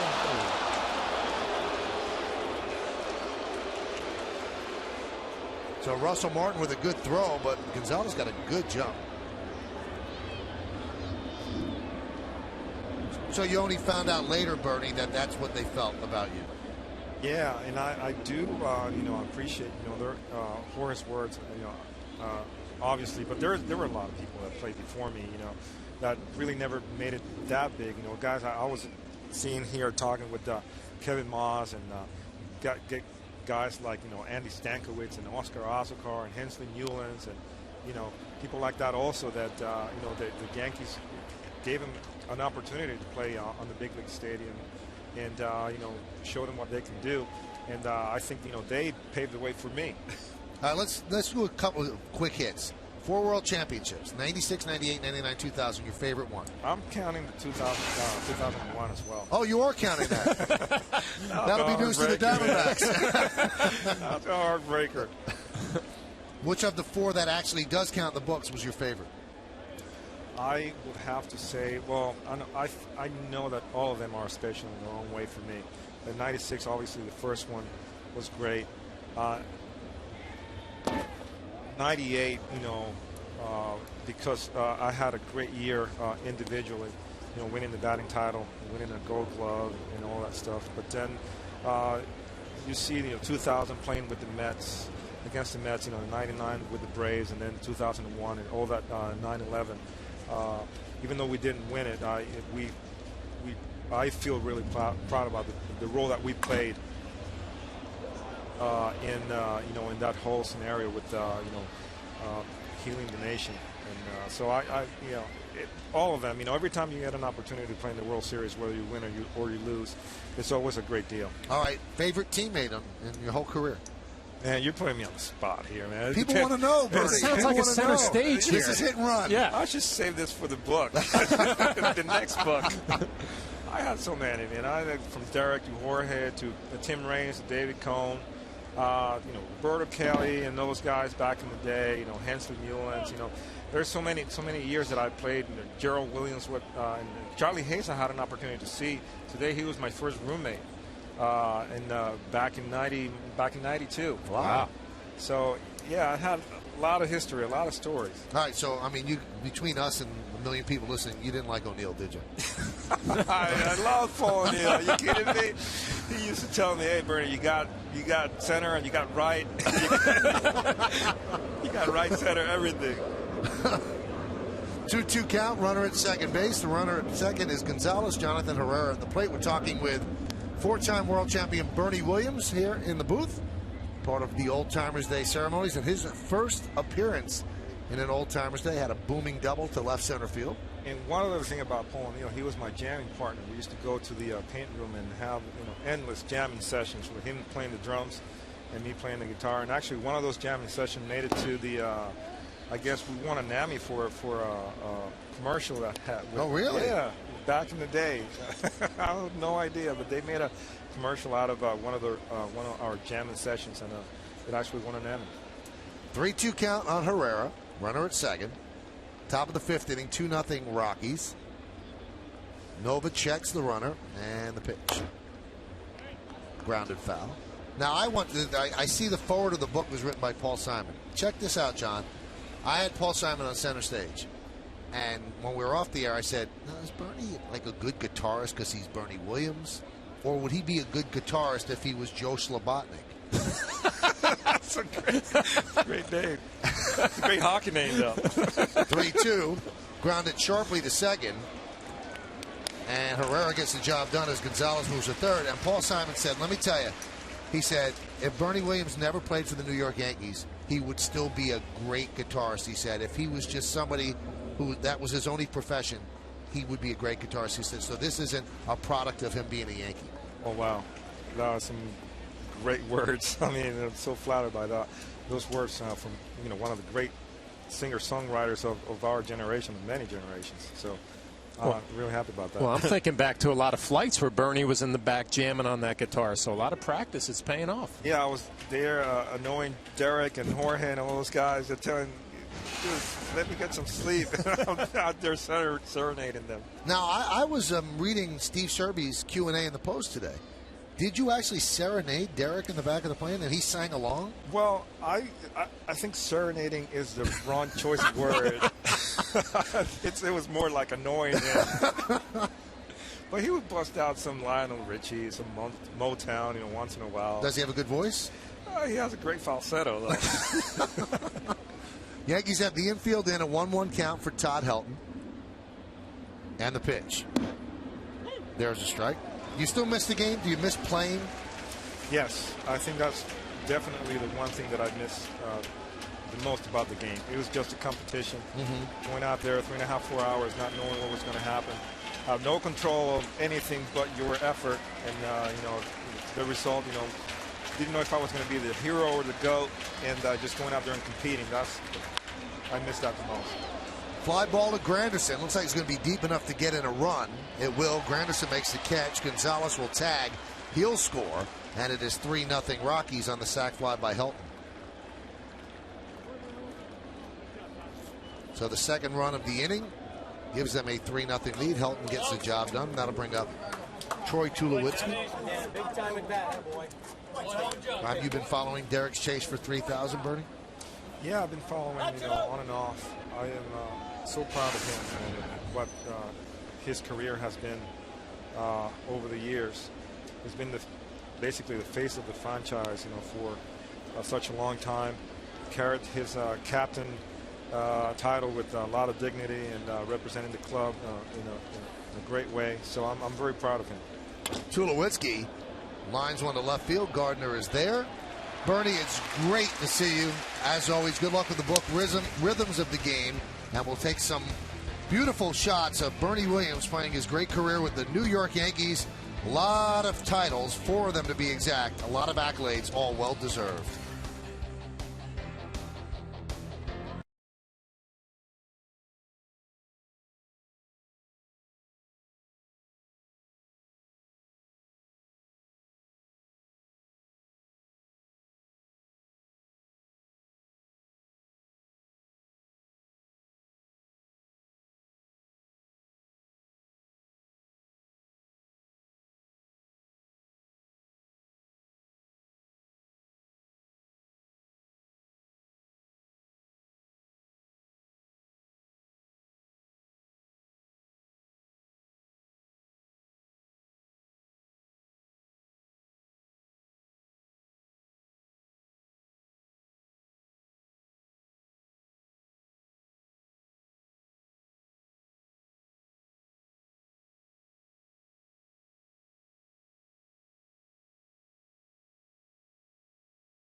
Smokers Quit Line Quiz. Yankees won 5 straight World Championships from 49 to 53. Who was the only pitcher to pick up at least 1 win in each World Series? You don't know this. I'm not sure if Whitey Ford got one in 49. I'm not sure. That would have been my guess. Allie Reynolds. See, I told you I didn't know. Well, I got my first one in my whole broadcasting career the other night. It's probably going to be my last. You nailed it, too. It was 4 names you got. It's probably going to be the last one. Yankees do not have a hit. They have not had a base runner. As we go to the bottom of the 5th, Alex Rodriguez will lead off 12 up, 12 down against Nicasio. High fly ball, right field. Smith into the corner on the track. He'll make the play. 1 pitch, 1 out. Nicasio, he has that fastball that's beating some of the Yankee hitters. He's doing a nice job getting ahead in the count. Mixing in an occasional slider here and there just to respect it a little bit, but it's pretty much been done with 1 pitch, and that's the fastball. At Double-A Tulsa before he got called up, Nicasio 5-1, 2.22. So kind of skipped over Triple-A and now doing a good job here in the majors. But did come into this game with a close to 5 ERA, and he has really shut the Yankees down to count 0-1.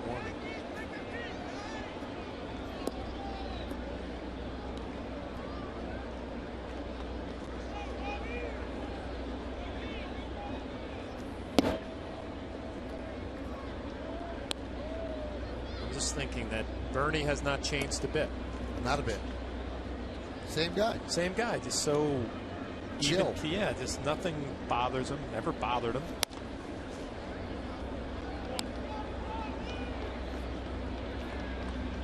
Interesting what he was saying about Gene Monahan, that he really expected a lot of the players that he rehabbed to get back out on the field, and Bernie said you'd work hard in order to do that. There's the first base hit for the Yankees. First base runner.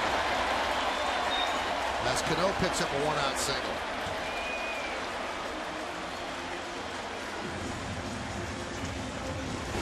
First hit for the Yankees and Robinson Cano, and he went through a little rough stretch yesterday, grounding a bunch of balls to second base. You see the swing from the side, just stays inside and drives it the other way. A classic Robinson Cano swing.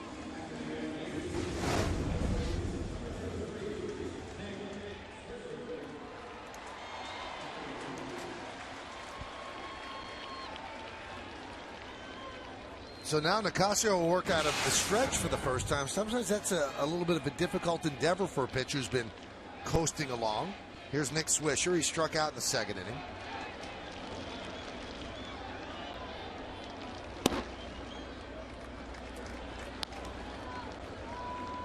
Sometimes difficult for a power pitcher too, going out of the stretch. Sometimes you lose a little bit of velocity, and that first fastball up in the zone at about 90. See if Nick Swisher can take advantage.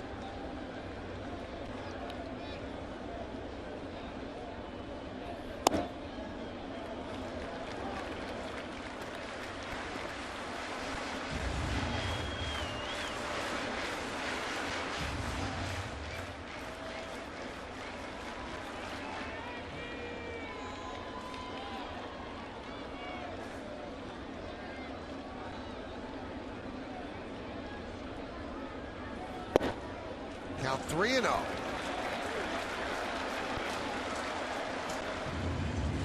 Traffic outside the stadium. A lot of motorcycles there. What's going on? Oh, little dune buggies too. That doesn't look real safe. No, they're really coming close.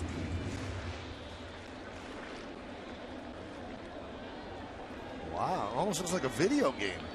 Like Frogger.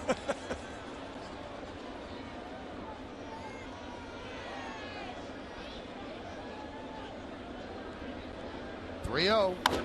Turned him loose on 3-0 and hammered it foul. Well, I like it. Nick Swisher's been swinging the bat much better lately, especially from the left side. Joe Girardi saw an opportunity, gave him the green light.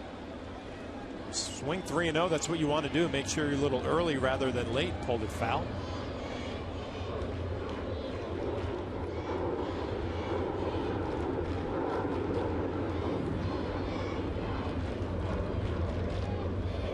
That one is drilled deep to right. There it goes. See ya. Two-run home run. Nick Swisher. Yankees on the board. They trail 3-2.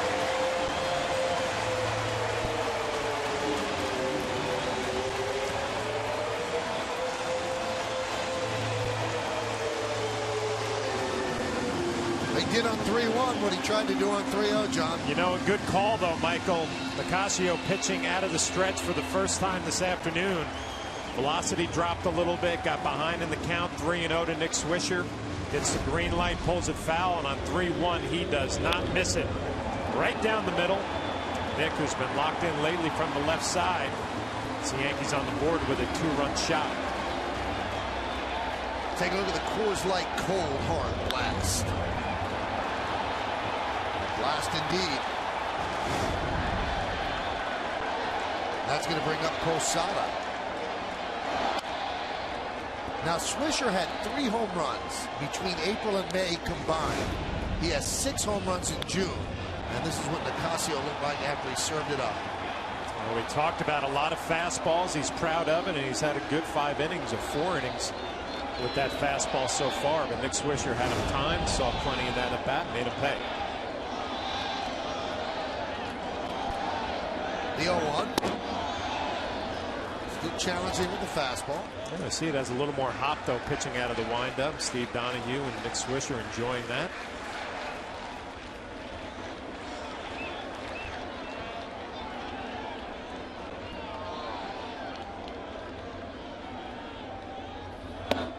Count 1 and 2.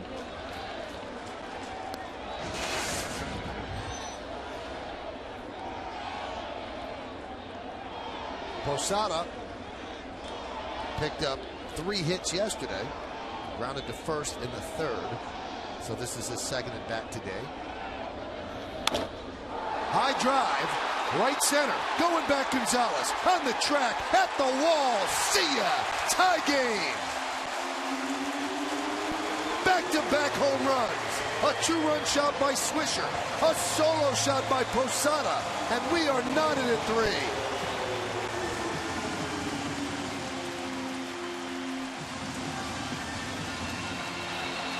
It looks like yesterday's ball game where Nick Swisher had a good day swinging the bat. Jorge Posada as well.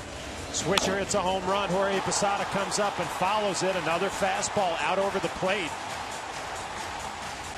Jorge just drives it into the Yankee bullpen. We now have a tie ball game, and all of a sudden the Yankees, second time around against Nicasio, starting to figure out that fastball. You know what's kind of neat, John?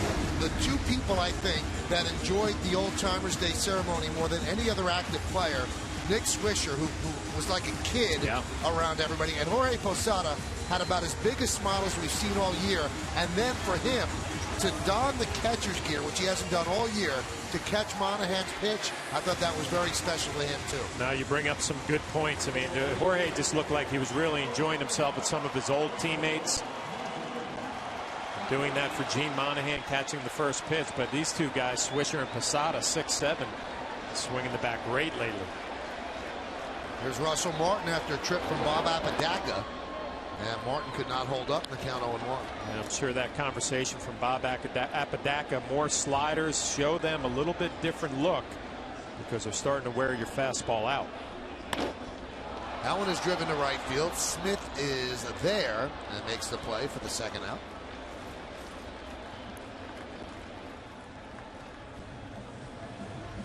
So a perfect game through 4 for Nicasio. Not so perfect here in the 5th inning with 1 out, a single by Cano, Yankees first base runner. Then Nick Swisher with a 2-run home run. And then Posada with a solo home run. And we're tied at 3. Eduardo Nunez had to get another bat. Now he's ready. I don't know if Posada wants June to end.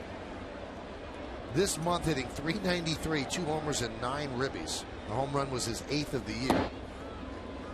Pitch inside.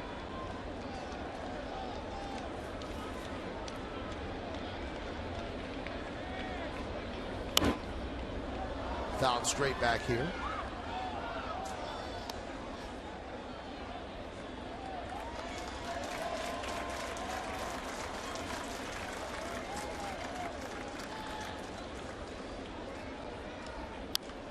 That one's popped up. Herrera will make the play, and that will do it. But the Yankees bats come alive. A 2-run home run by Nick Swisher puts the Yankees to within 1, and with that swing, Jorge Posada ties the game at 3. Let's go to the 6th, 3-3 game.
in the 5th inning, but Twitter Nation exploded when Tino Martinez went yard in the all-timers game, and a 2-run shot. That was the only runs in the game as Jason Giambi leads off against Ivan Nova, and Tino is nice enough to join us now in the booth.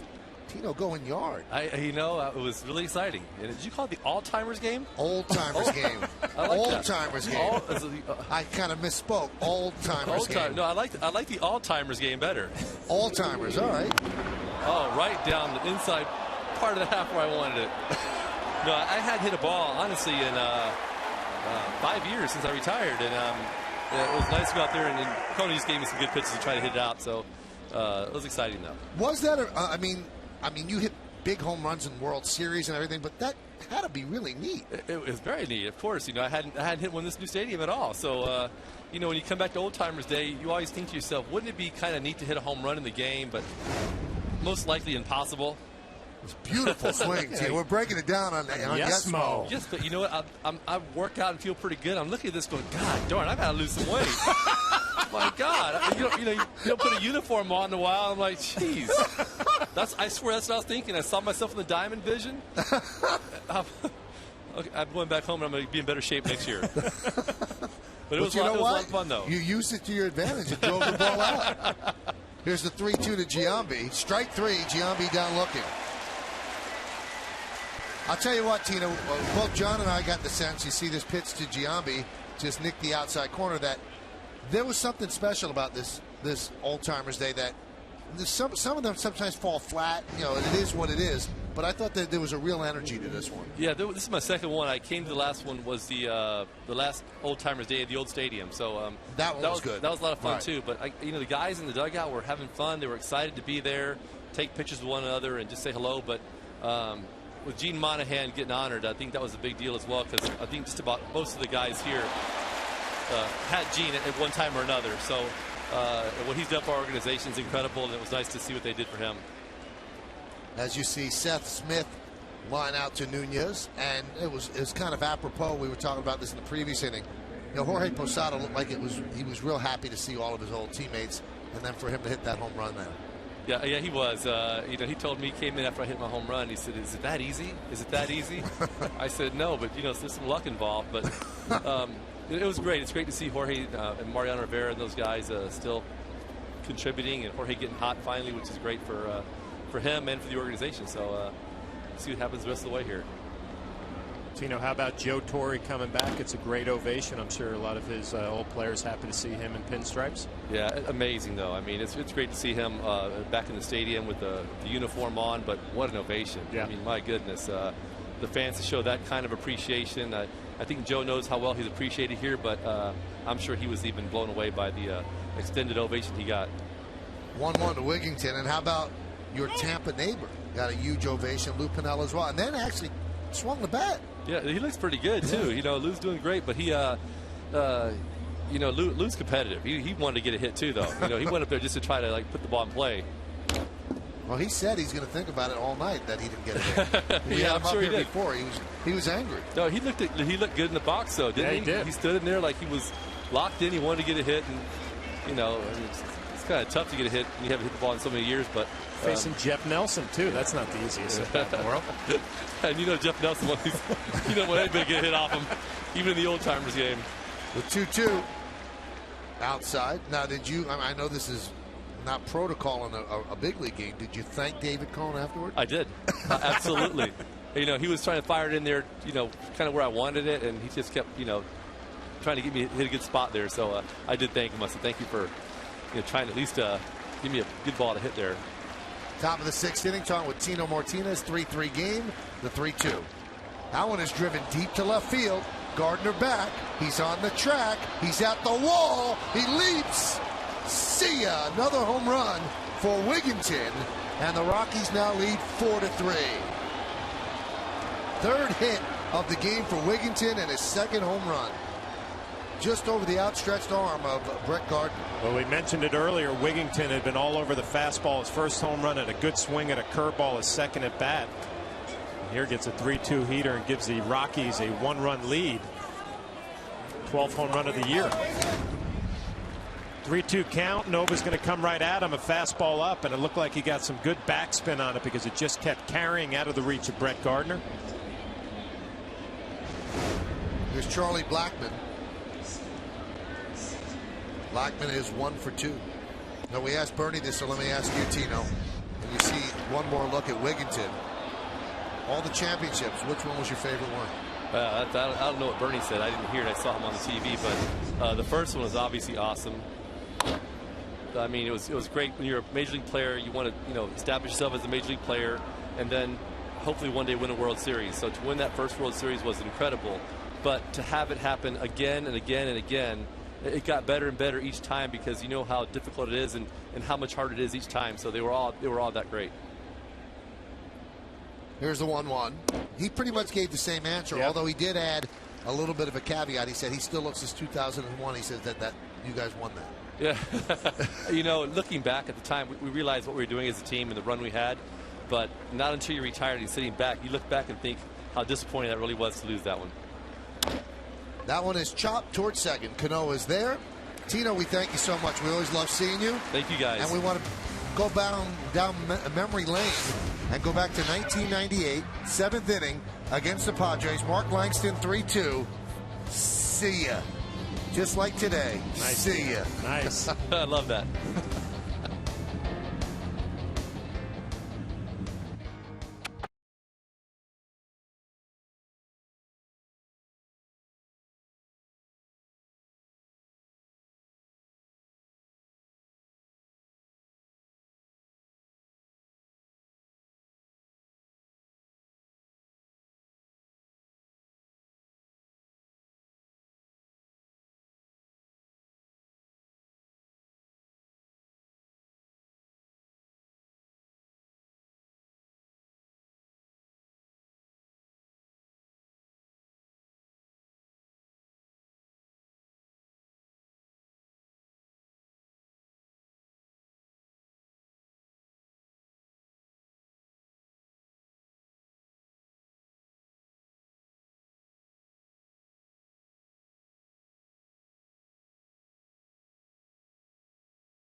Nissan dealer. 4-6-0 for the Rockies, 3-3-1 for the Yanks. Wigginton with 2 solo home runs. Nicasio retired the first 13 Yankees, but then a single, a home run, and another home run tied the game at 3. But then Wigginton's home run in the 6th put the Rockies ahead. Swisher and Posada had those back-to-back home runs in the 5th inning. So we go to the bottom of the 6th, and Brett Gardner will lead off.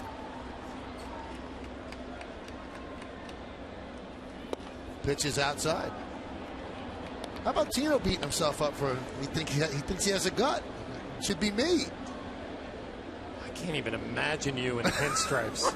My gosh, I don't even want to think about that. Pinstripes are slimming, you know.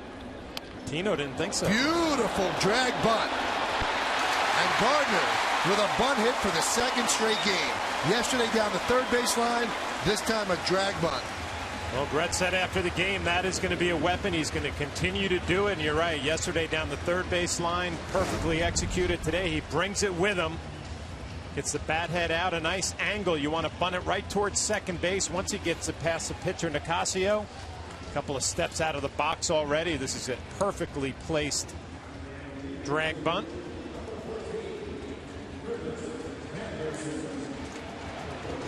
Nicasio tried to take that himself. Couldn't get it done, so let's see if Gardner now runs. Again, we'll check out Nicasio and see how he does out of the stretch. Had some troubles with Nick Swisher pitching out of the stretch. There's Granderson. He has scored a run in 7 straight games, so he's 0 for 2 today. Yankees down 4-3, bottom of the 6th. 0 for 2, but hit a rocket his last time up, a line drive to right field. We saw the second time through the lineup, the Yankees a lot better with their at-bats. We'll pay attention here the third time through.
There's a strike. Count 1-1. Matt Belisle.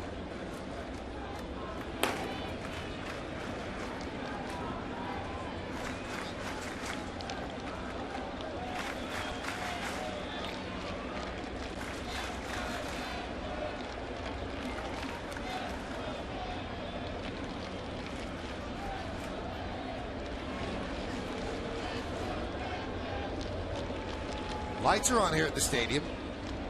Kind of overcast. Remember, the game started right around 2:20 because of the Old Timers Day ceremonies.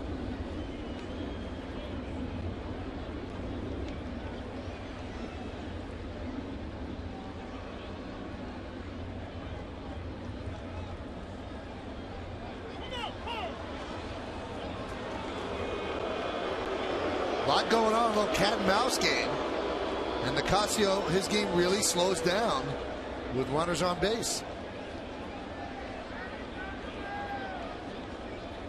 Again, Curtis Granderson at home plate, just enjoying all this attention that Brett Gardner is getting. More Nicasio pays attention to him, better chances Curtis Granderson get a mistake to really drive.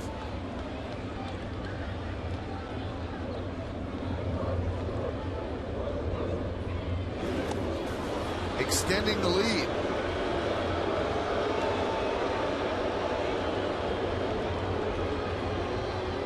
That's got to take a lot out of you, John. Keep diving back like that. A lot of wear and tear on the body. Yeah, I would think so. I can't talk from personal experience, but you know, Brett Gardner, he's doing his job right now. I mean, even if he doesn't steal second base, the focus for Nicasio is on him, and that's a good thing for Granderson. There he goes. Pitches outside. Throw to second. Not in time. Stolen base. Well, everything about Brett Gardner and his game is picking up. He's swinging the bat a lot better lately. The bunt base hits. He doesn't even get a great jump right there, but just like yesterday, outrunning the baseball. Pretty good throw from Iannetta. Takes Iannetta a little bit of time to get rid of it. Strong throw, but Brett Gardner outrunning the baseball again. Another stolen base, number 16. His all-around game has really improved.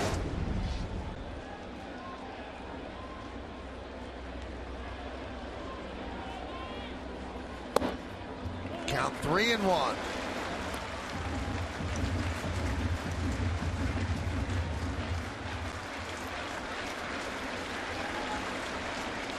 Luis Ayala is ready in the Yankee bullpen.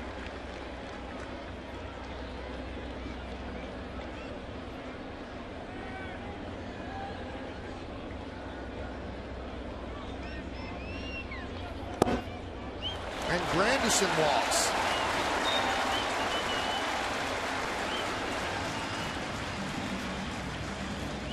Let's check out Tuesday's starting pitchers, brought to you by Verizon Fios. Get the ultimate in entertainment on the Ultimate Network. Fios and Network ahead. Zach Greinke coming back from that injury, is going to get the start for the Brewers, 7-2, 4.77. Now, we have a question mark next to Freddie Garcia because the Yankees haven't committed. They have a day off. They could skip over people, shuffle people around, but right now it's Freddie Garcia at 6-6. So we'll have that game for you right here on Yes. And we're also going to step aside. Nicasio gives the ball to Jim Tracy as the Rocky manager will go to the bullpen and try to shut down the Yankee offense. First and second, nobody out.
Major sports, which historic franchise would you most like to see hold an old-timers a day? You've been voting it 58-772, and here's how you voted. Close vote, and all those three are iconic franchises, but I guess the one that I would have chosen would be the Celtics, and they got 36%, followed by the Cowboys and the Canadians. You agree with that? Yeah, considering I'm not a Cowboy fan or a hockey fan. Right. Celtics being an Irishman, I'd have to go with the Celtics. Beautifully said. Jim Tracy makes the call to the bullpen, brought to you by AT&T. That's going to be Matt Belisle against Mark Teixeira. First and second, nobody out. Bottom of the sixth. Yankees trail 4-3.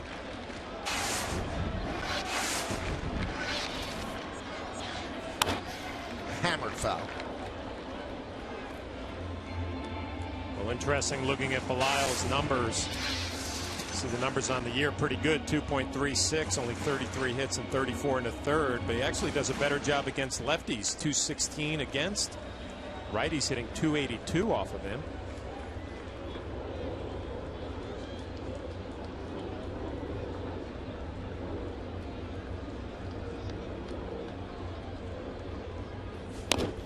That one is chopped back to Belisle.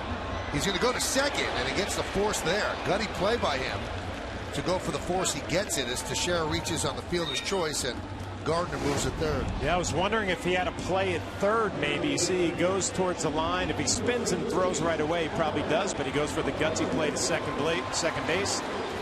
Tulowitzki does a nice job acting like a first baseman in the stretch just to get the out there. Still have a double play in order. That'll bring up Alex Rodriguez. You know, John noticed yesterday during the game that Alex wasn't running that great. Then we find out that he had hurt his knee just a little bit in Chicago, playing through it. But then we wondered, well, if he's not running the bases well, why was he able to score from third on a short fly ball? And I asked Joe Girardi that, and he said because he can run straight very well, just cutting bases, it's difficult. Yeah, I mean, it was odd yesterday when he had that double. Looked like he really had a tough time, and then he got down the line well, tagging up from third base. So playing through an injury. And he doesn't want to be out of the lineup now because he's swinging the bat so well. He's driven in a run in 5 straight games. He's 0 for 2 today.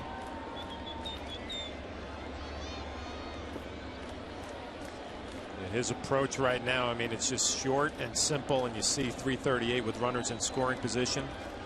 6 for his last 6. Not trying to overdo it or swing too big. There's a ground ball in the hole, a base hit. That'll tie the game. Gardner scores an RBI single for A-Rod. And the game is tied at 4. Well, A-Rod has been hot lately. He doesn't hit this ball right on the nose, but he hits it well enough to get it into left field. And Belisle does his job getting a ground ball. Just happens to be right between the shortstop and third baseman. Another base hit with runners in scoring position for Alex Rodriguez. Another RBI. 51st on the season. Yankees tie it up. So now he's driven in a run in 6 straight games. So the Yankees down 3-0, tied it at 3-3. Down 4-3, have tied it at 4-4 and have an opportunity to take the lead as Nicasio sees the runner at second base. Not his responsibility because he left Granderson and Gardner on base. Teixeira is actually the responsibility of Belisle.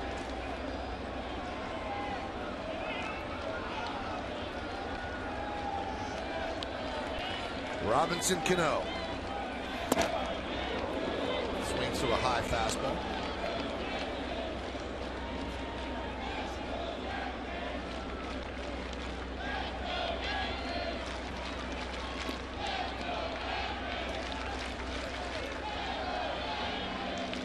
Teixeira at second, A-Rod is at first. The 0-1. Good little cutter from Belisle right there, in on the hands of Robinson Cano. Could be one of the weapons he's used against the left-handers. Keep that batting average in the low 200s.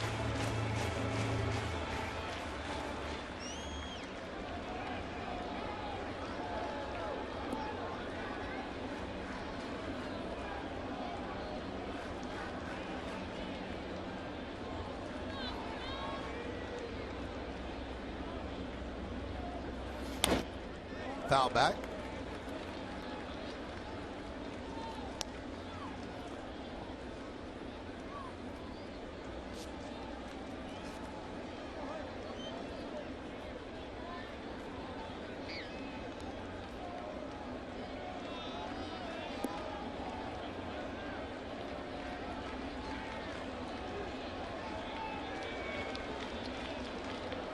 Cano hitting at .292. 14 homers and 48 runs batted in. Cano actually got the Yankees started today. 13 Yankees in a row were retired from the start of the game, and then with 1 out in the 5th inning, he singled to left.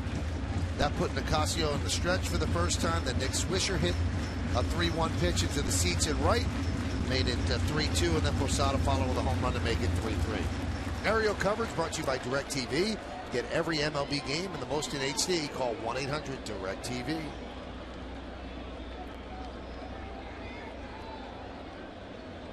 The 0-2.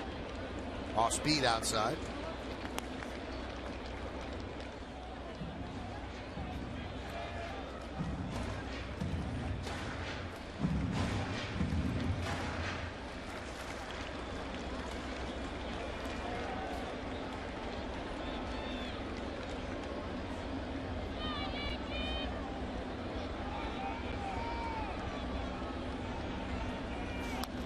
Foul back.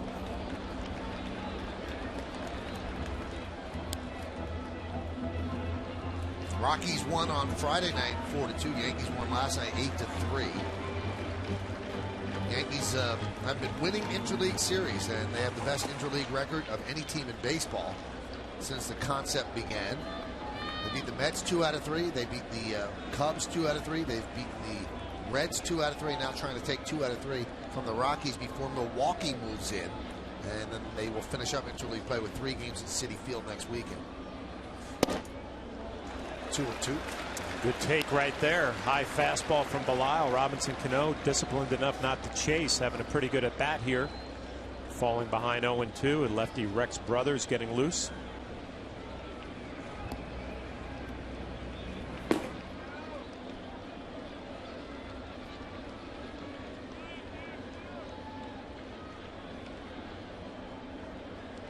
2-2. Grounded to short. Tulowitzki touches second, fires to first. It's a double play. But the Yankees tie the score. 1 run, 2 hits, no errors, and 1 man left on base. We played 6 at the stadium. It's a 4-4 game.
Built on trust at G Capital.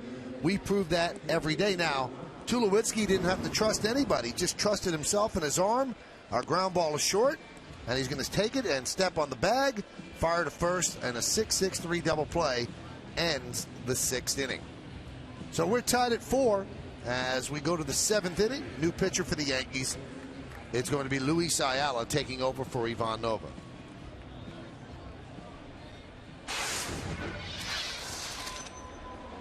Good numbers for Ayala. 1.48 ERA, only 21 hits and 24 and a third.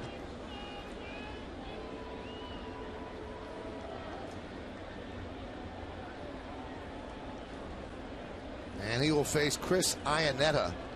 1 for 2, the 1 a home run.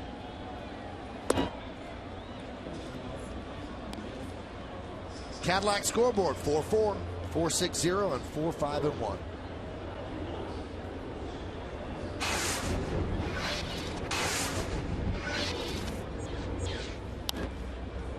Foul back over the screen. Kind of an interesting day for Ivan Nova during his 6 innings. Couple of solo home runs, and that's what he's done in his young career as a Yankee. He'll give up some home runs, but solo shots, 2 of them to Wigington. 4 runs in 6 innings.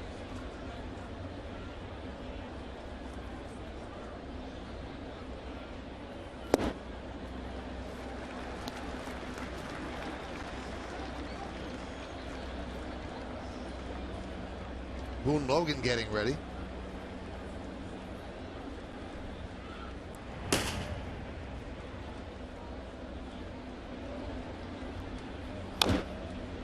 Big cut. You can see why Iannetta will run into some. His home run in the 5th inning was his 10th. There's a lot of power out of the catching position. Yeah, great reputation as a defensive catcher. Good, blocks the ball well, calls a good game. Play for a long time if you have some right-handed power. 10 home runs already. Getting some steady sinkers from Ayala here in on his hands.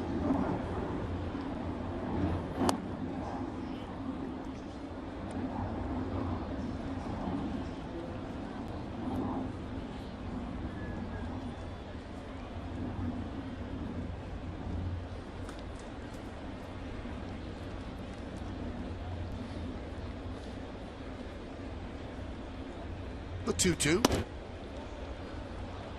3-2.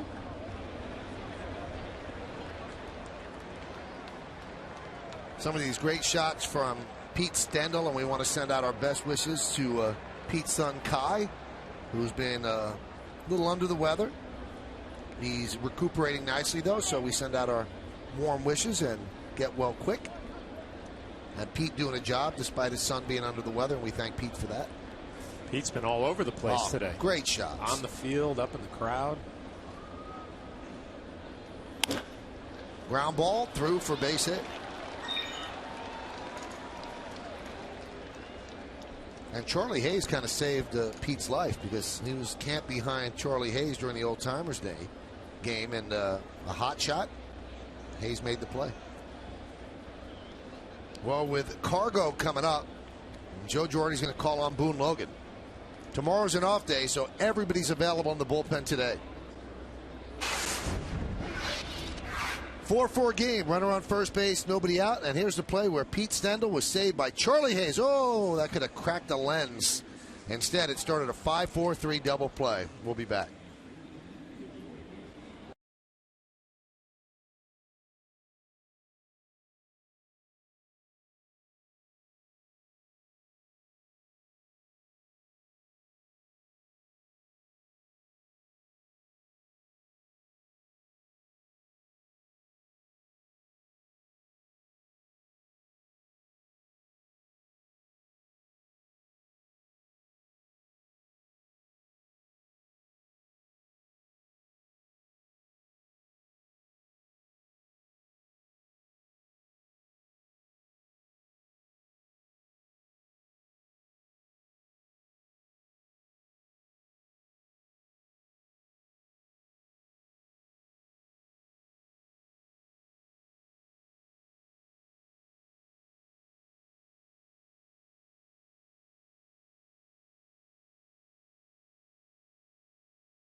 J&R Music and Computer World, and by Ford, the official truck of the New York Yankees.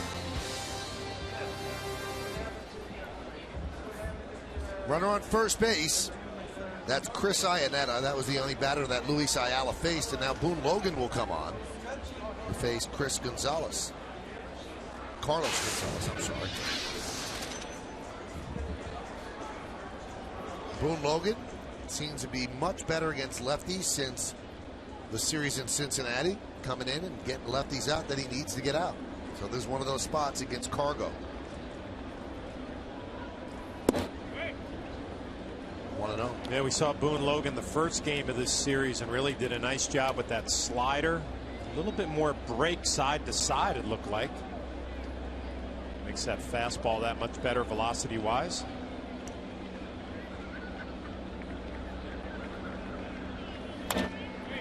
Foul back. Logan's been great against righties this year. They're 4 for 25 against him. That's 160. Lefties hit 283 against him, but they were over 300 till recently. Alex Rodriguez had a talk with him in the Cincinnati series. He came in and plunked Joey Votto in the bat. First pitch, then was taken out of the game. And Alex spoke to him in the clubhouse and said, you know, you got to have a plan out there. He said, with your stuff, a left-hander who throws 93, 94, that doesn't come around very often. You can really help this team, but you have to have a plan. You have to visualize and think, how I'm going to pitch this guy. You know, you give Alex a lot of credit for having that conversation, and just thinking back to the years I played with Alex, I mean, he would pay attention at third base to pitch selection, you know, how you're trying to get a hitter out. I mean, very smart as far as that part of the game is concerned. I mean, he's not looking in the crowd. He's paying attention to pitch selection and a game plan. Swing and a miss. Game plan worked. Gonzalez down on strikes. Well, I don't know if it's just me, Michael, but I noticed this Friday night, it just looks like the slider, maybe he's dropping down a little bit, but it's a better sweeping slider across the plate to the left-handers. And we saw a bunch of these swings Friday night. Kind of the waving swing from a left-handed batter. That's a good sign for the Yankees and Boone Logan.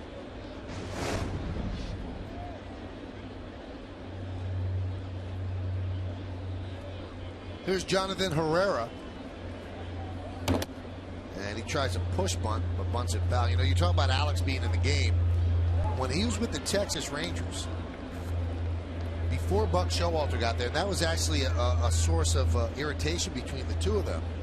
He was calling the game from shortstop. He was calling the pitches from shortstop, every single one. And other teams also could see what he was doing. Then when Showalter got there and said, no, the catcher calls the pitches, not you. But Alex totally ran the game from his position. The 0-1. Foul bat. Now, I have no problem with that. And I should, I guess, phrase it a little bit differently. I've been catching in major league games and have had shortstops and third basemen kind of give you suggestions. Not every pitch, right? But, you know, a couple of times, hey, fastball up right here might be a good pitch. Or even Alex Rodriguez would give you that applaud with his glove saying, nice sequence there, you know, just to let you know he's paying attention. I had no problem with that as a catcher.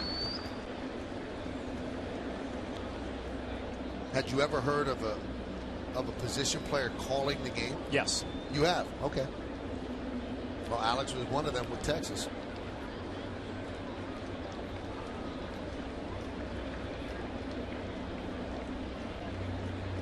The 0-2. Want to tell us who or not? No, that was just rumors, not guys that I played with, but had heard of certain shortstops who would really be into the game and call pitches. You know, and there's probably more to that story with Alex. Now, who was behind the plate? Right. Did he want some guidance? Was there a pitcher that wanted guidance on every pitch? I mean, but I just appreciate the fact that there are infielders who are actually paying attention to sequences and where they're positioning themselves accordingly to an off-speed pitch or a fastball. High fly ball. Right center. Granderson makes the play for the second out. This copyrighted telecast is presented by authority of the New York Yankees and may not be reproduced or retransmitted in any form, and the accounts and descriptions of this game may not be disseminated without the express written consent of the New York Yankees.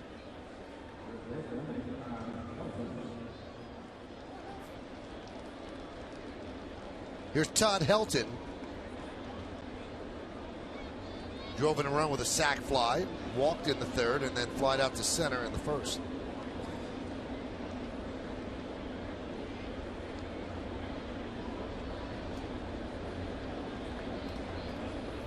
Swing and a miss. Boy, Logan could be so important to this team. The lone lefty out there. And, you know, some of the big games the Yankees will play against the Red Sox. Red Sox are a lefty-laden lineup. You need that tough lefty out there to come in and get David Ortiz or an Adrian Gonzalez. Runner goes. Pitch is high. Throw to second. Goes into center field. Moving to third is Iannetta, and he will make it. Looked like a lot of things broke down there, John. No one was covering. It seemed like Martin held on to the ball for a while. Well, Martin had a little bit of time with Iannetta, who had a pretty good jump, but he is a catcher, and we'll take a look. Martin gets a high fastball, gets rid of it in pretty good shape. Nunez a little late getting there. You would have loved as a catcher for him to pick that ball and apply the tag. He's not able to make the play, and it'll be a throwing error on Russell Martin. Disappointed in himself, I'm sure, because he had the out, but also looking for a little help from the shortstop, and he didn't get it.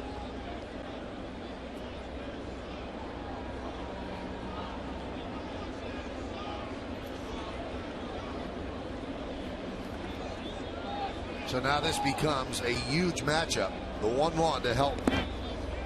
Blocked there by Martin.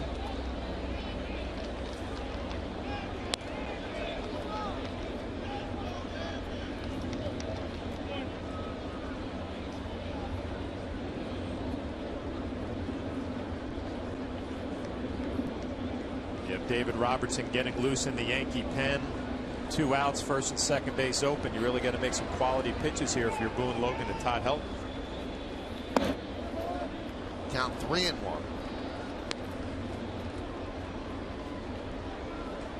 They have Giambi behind Tulowitzki, but I think if he loses Helton, he's bringing in Robertson to get Tulowitzki.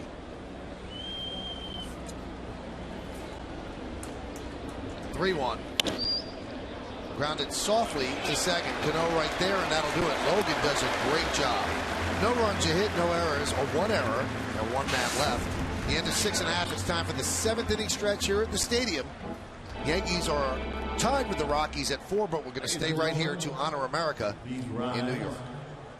And offer a moment of silent prayer as we remember the servicemen and women who are serving our country at home and around the globe. Thank you. Now join in Kate Smith's rendition of God Bless America.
Boston leading Pittsburgh now 4-2, top of the ninth. Tampa Bay all tied with the Astros, 7-all in the 7th. Baltimore leading Cincinnati.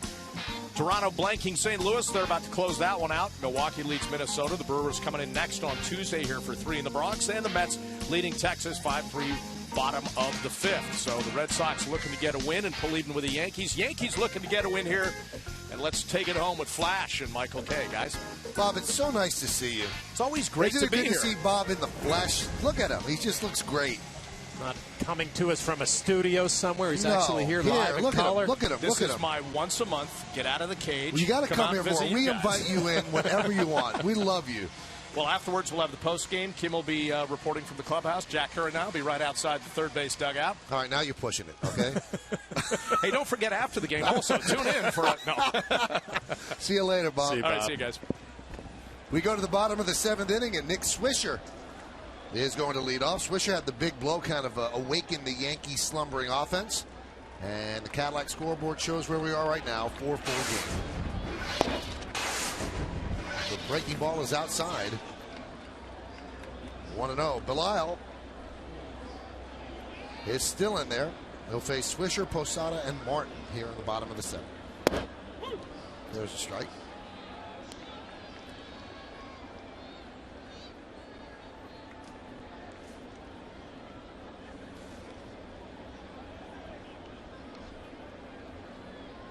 One. 2-1. Well, you've been watching these takes from Nick Swisher. I mean, he's been swinging the bat well lately, really tracking the ball all the way to the catcher's mitt. Looks like he's picking the ball right up out of the hand.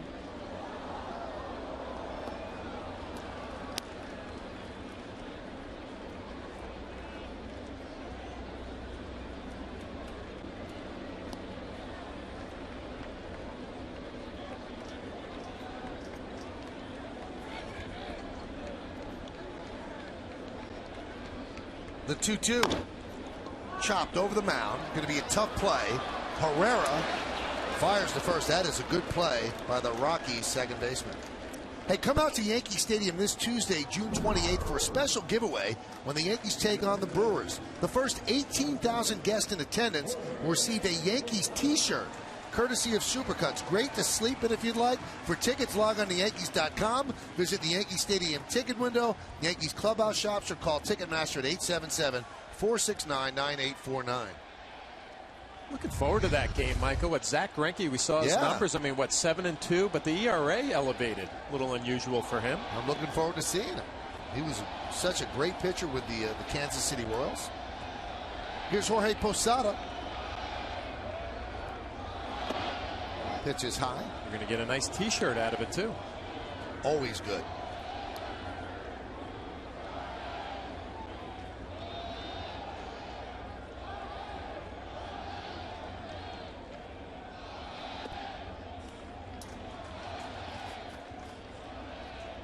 Boy, the DirecTV blimp is flying very low.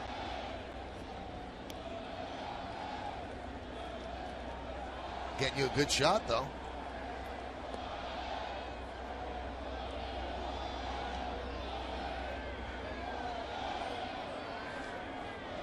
Posada with a solo home run in the 5th inning. Trying to hit one there, and the count 2-1.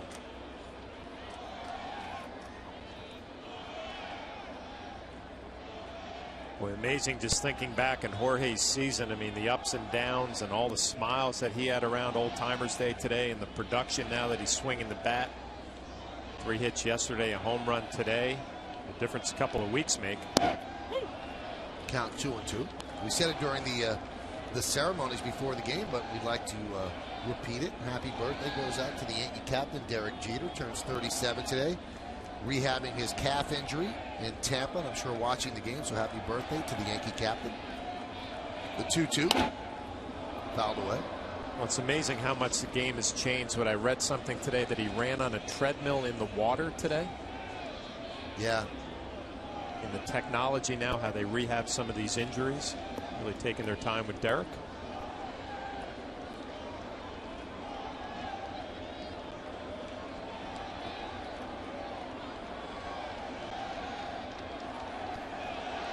And the 2-2.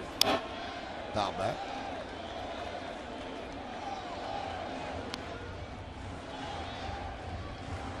Derek's still chasing 3,000, and those are the most hits of anybody before the age of 37. So Ty Cobb had the most, then Hank Aaron, Robin Yount, and then Derek Jeter.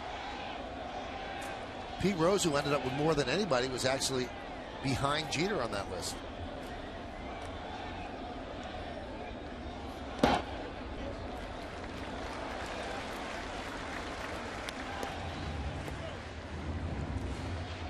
This little plaque of Derek, a souvenir store here at the stadium. So Posada's worked the count full. And now he walks.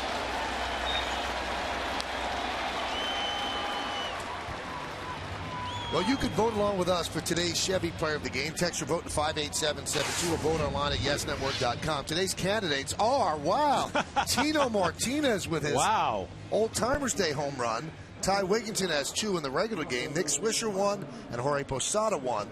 You can text your vote to 58772. Vote now. Make your voice heard. Standard text messenger rates apply, and you can go to online as well at yesnetwork.com. I think Tino's going to own that vote. Tino's going to do well, especially from the Twitter community. blew up on Twitter today. There's a strike. He was trending. What it's called? When you're blowing up on Twitter, you're trending.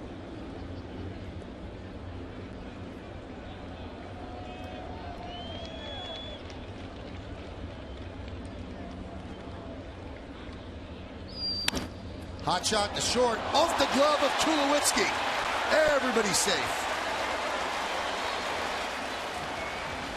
That was an inning-ending double play, and it ate him up. Well, it's inning-ending, but this is a rocket from Russell Martin. It's a good extension, and it just eats up Tulowitzki right off the heel of his glove. Jorge Posada will advance now in scoring position. It would have been a double play if he could come up with it, but not the easiest play in the world.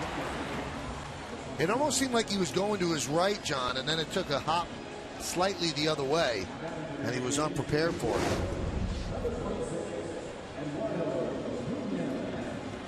So Posada's day is over. Chris Dickerson takes over. At second base is the pinch runner. Girardi wants to make sure he can score on a base hit. Here's Eduardo Nunez. He's 0 for 2. Fly ball to right and a pop up to second.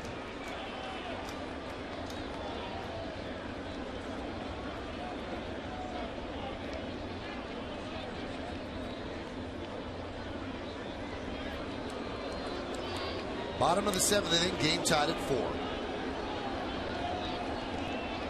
Big hole right where second base was. Herrera playing close to second base, keeping Dickerson close. Eduardo Nunez thinking about a base hit the other way. Has a lot of room over there.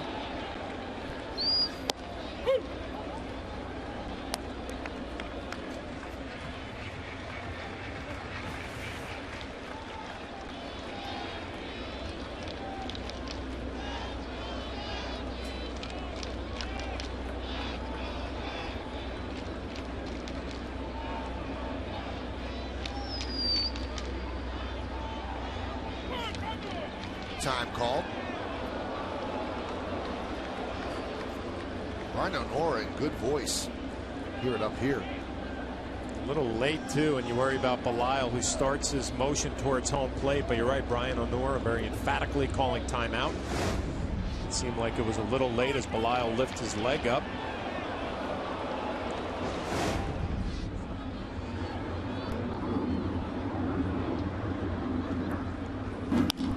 Grounded through the left side for a base hit. Dickerson rounds third. He's coming home. The throw is cut off. It's an RBI single for Nunez, and the Yankees take a 5-4 lead.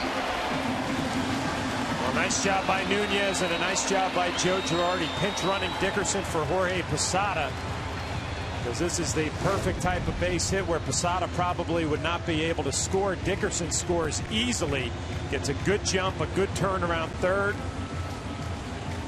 Well, nice job by Nunez, but you give the manager a little bit of credit for making the move. The pinch running move pays off, and the Yankees take the lead.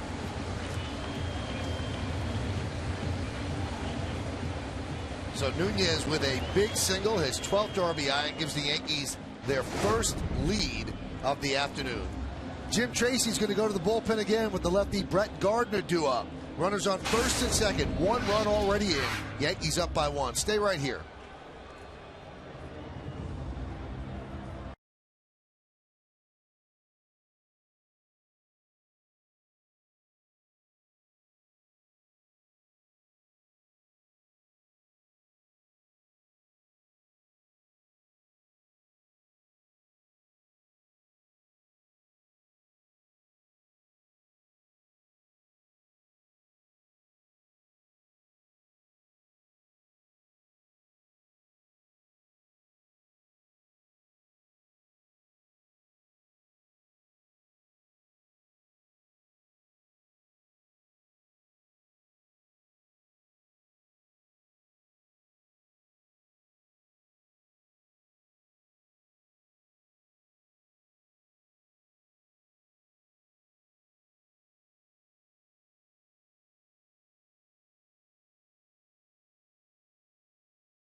Kia Motors. To learn more, visit kia.com.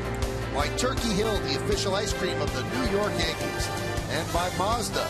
Zoom, zoom.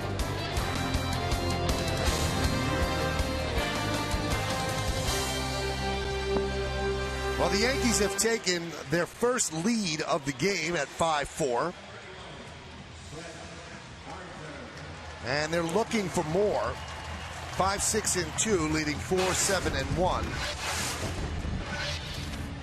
And Jim Tracy brings on one of his two left-handers, Matt Reynolds, to battle Brett Gardner. Those are the numbers on Reynolds. Less than a hit per inning and more than a strikeout per inning.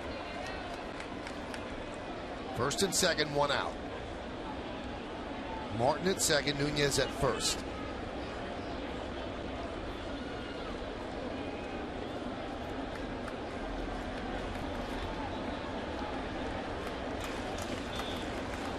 Gardner with a drag bunt single in the sixth, stole second, and then scored on Alex Rodriguez's RBI single. There's a strike. 283 for Brett Gardner. 4 homers and 18 runs batted in. Yankees have faced a slew of right-handed starting pitching, so Brett Gardner's getting a good run. And when he looks ahead at the Milwaukee series, they will throw 3 right-handers at the Yankees: Greinke, Markham, and Wolf. And Brett's done a nice job with runners in scoring position, 429 since April 30th.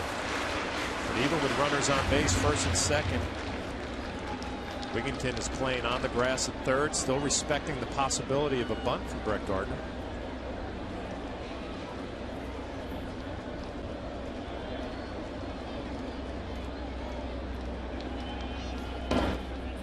Nice block there by Iannetta.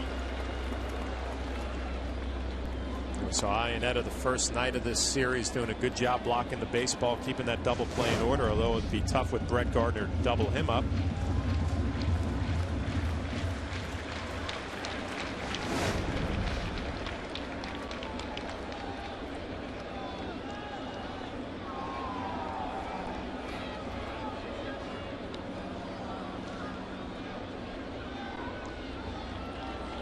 Reynolds threw a scoreless inning on Friday in the Rockies win.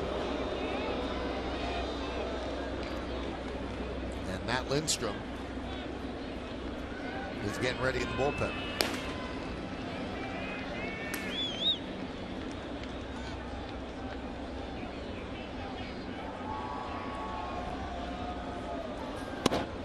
And the count 3-1.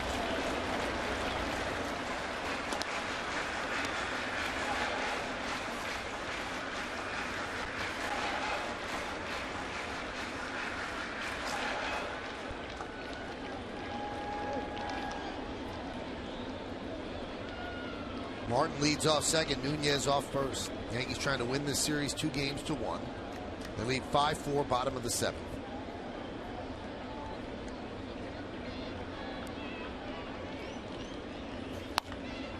High pop-up. Shallow right. Smith makes the play. 2 away.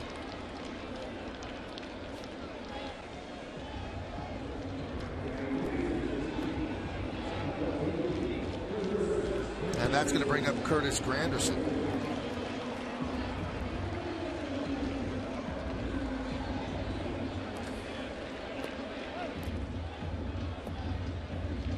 Reynolds and Iannetta talking about Curtis Granderson coming in, hitting .264 against lefties with 9 home runs.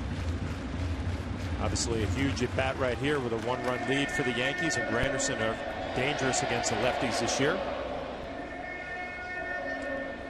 Red Sox just won their game in Pittsburgh 4-2. So the Yankees need a win here to hold on to their first place status in the American League East. Came into today a half game ahead of Boston.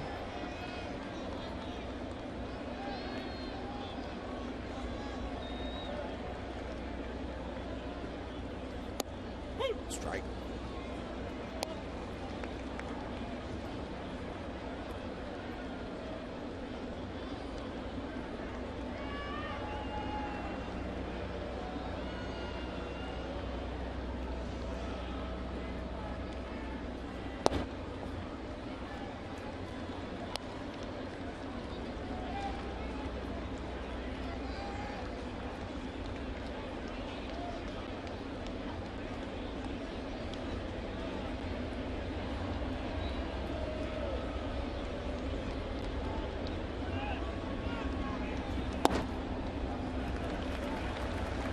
3 sliders in a row. Curtis Granderson might be able to hunt a fastball right here. 2-1. A couple of good looks at that slider from Reynolds.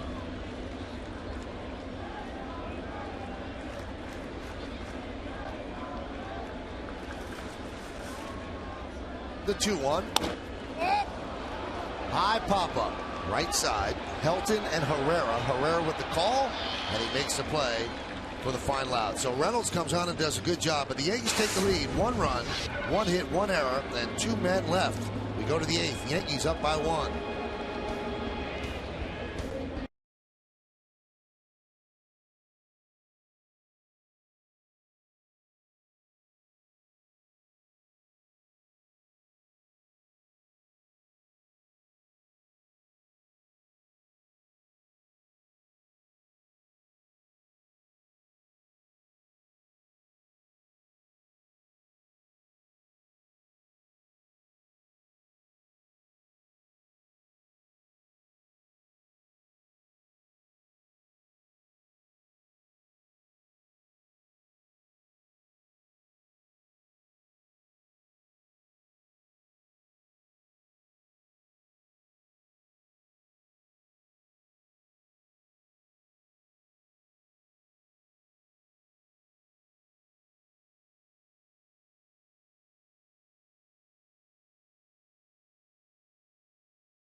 I'm going to put Gene Monahan under the HD Super Shot. He was honored today. He's retiring at the end of this year, and he makes a super first pitch to Jorge Posada. He was surprised by his daughters flew in for the ceremony. He had no idea they were going to be here, his fiancée, and he was very, very emotional at that point. And he deserves all the accolades that he received today. Yankees gave him a truck and a lawnmower, and it was just a really neat ceremony. It really was. Well, what do they call it above the locker? A frieze? A frieze. That was pretty cool. Like Stevie some people might call it the facade, but it's called the frieze, too. Really nice. Stevie Donahue brought that out from his locker. The old stadium. A couple of old seats from the old stadium. And Gino's going to retire down to North Carolina, one of the great moments during the Old Timers Day ceremonies. David Robertson's going to pitch the 8th inning. You see his numbers. They speak for themselves. 48 strikeouts in 30 and a third innings. He's averaging 14.2 strikeouts per 9 innings. Here's Tulowitzki. Well, knowing Tulowitzki and everything we've heard about him, John, you know he's probably eating himself up over booting that ground ball. That would have been the end of the inning. The Hyundai scoreboard shows the Yankees up 5-4. Yeah, I don't know if I would call it a booting a ground ball, though. I mean, you know, it's an error and a play that he probably is kicking himself that he didn't make. But, I mean, that ball was hit hard from Russell Martin. But a good matchup here. I mean, Tulowitzki, plenty of power against David Robertson, who's been locked in lately in that 8th inning role. The Rockies have not seen him in this series. Pretty good matchup right here.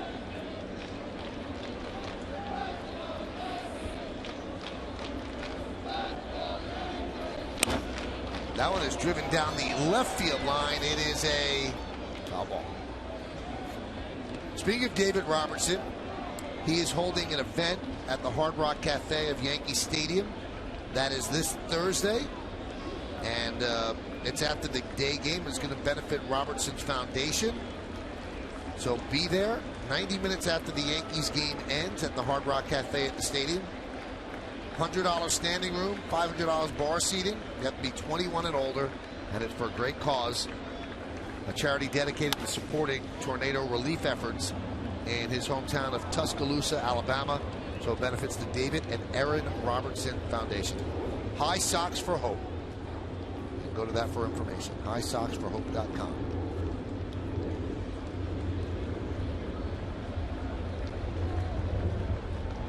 Those are the high socks. He has moved seamlessly into the 8th inning role. He has embraced it, and he has excelled in it. The 1-2. Foul back. Well, this is a nice battle going on right here. Robertson, who threw his curveball to Tulowitzki, usually gets a lot of swings and misses on that pitch. Tulowitzki was all over it, and David Robertson has come back with 2 fastballs. Some pretty good swings. We're not used to seeing some swings like this off of David Robertson and his stuff. We'll see who wins this battle.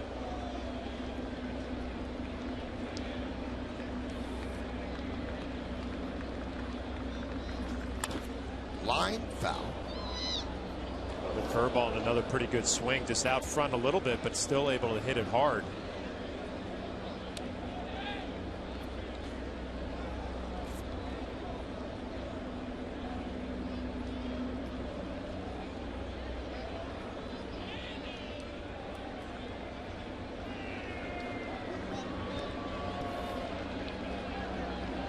Four Yankees lead. Rockies led 1-0. They led 3-0. Yankees had 3 runs in the 5th. Rockies with 1 in the 6th. Yankees answered with 1 in the 6th and 1 in the 7th. That's where we stand. A 1-2. Tulowitzki really battling. All right, so he's giving him the fastball, the breaking ball. It seems like he's seeing everything. What do you go with here, John? I go with a high fastball. I mean, he's been all over the curveball. I would worry about that. And I think if you're David Robertson, Russell Martin, you talk about maybe a couple of fastballs up out of the zone and see if an aggressive hitter will chase. If not, I'd be careful with that curveball. Make sure you bounce it and trust Russell Martin to block it. It's been so easy for David Robertson lately. We're not used to seeing at bats like this where really a quality hitter is battling, fouling off some tough pitches and some pretty good swings. This will be the 8th pitch of the at-bat. Jason Giambi's on deck. 1-2. Wow, that was about I guess that's 54 feet, yeah. Making sure you're going to bounce it. Russell Martin wanted it down, was emphasizing that with his glove. Careful what you wish for.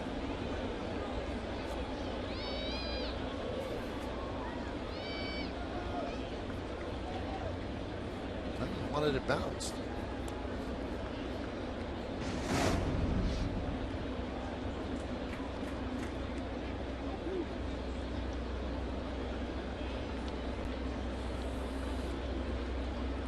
Two.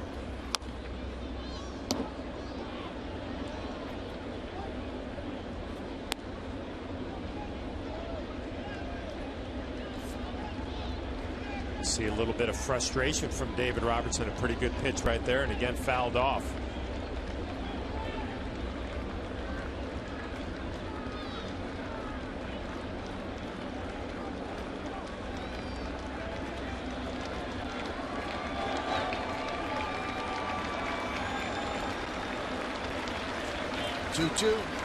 He got him with the high fastball. Tulowitzki expanded the strike zone and chased upstairs. Well, it's a great matchup right there and a great battle. David Robertson wins it with a fastball up and in. We talk about it all the time, a 10-pitch at bat, but a little extra life from David Robertson, more than the radar gun reads, especially when it's up in the zone. Big day here at the stadium. So many things going on. It's also Syracuse University Appreciation Day. I know the head football coach, Doug Marrone, is here. I have not seen Jim Boeheim today. A lot of orange in the stands. Grounded to first. Teixeira touches up, retires Giambi 2 away. So a 10-pitch at bat to a 1-pitch at bat.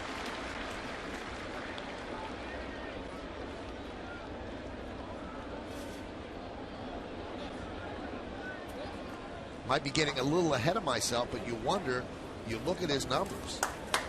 Could he make the All-Star team? certainly got the type of numbers that would indicate you should be there. Still some time to go, but only a couple of weeks.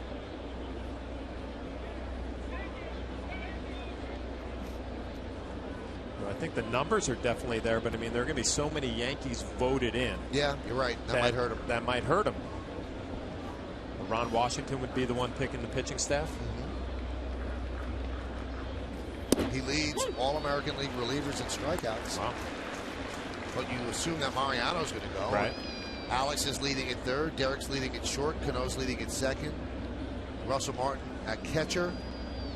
And Granderson is second in the outfielders. Smith swings and misses. 0-2.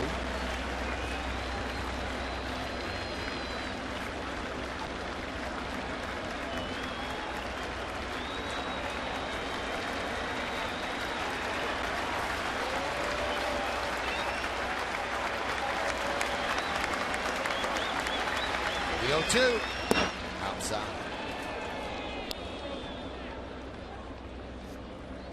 Crowd of 47,894 here in the Bronx. They have a long day here at the ballpark. Many of them got here at about 11:30 when the ceremonies began. 49 strikeouts for David Robertson. We told you #1 in the American League for relievers. And there's one more as Smith swings and misses. Strikeout number 50. A 1-2-3 inning for Robertson. We go to the bottom of the 8th, and the Yankees lead the Rockies 5-4 on yes.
Show. Bob Lorenz and Jack Curry in the stadium breaking down all the action from this finale with the Rockies with updates from around baseball. Plus, Joe Girardi's press conference and Kimberly Jones here as always gets the reaction from the clubhouse. It's all coming up on the postgame and it's only on Yes. You know, Bob Lorenz came to say hello. Jack Curry, nowhere to be found. Unbelievable. See that big time? I guess. Hyundai scoreboard 5-4. Yankees lead. I mean, he did see me down on the field, but I was glad he didn't come up. I'm very disappointed. Pay some homage to you. I don't understand that. Just to say hello. I mean, you know, it's a little good hurtful. to see you. Yeah, I'm surprised. Well, you find out a lot about people. Of course, of a championship season. Iannetta will go out and talk with Reynolds. It'll be Teixeira, Rodriguez, and Cano.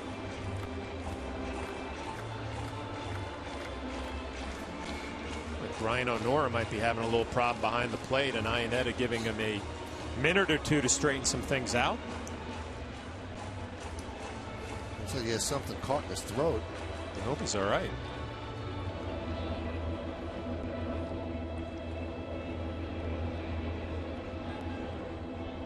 And the other umpires quickly follow him as well, see if he is okay.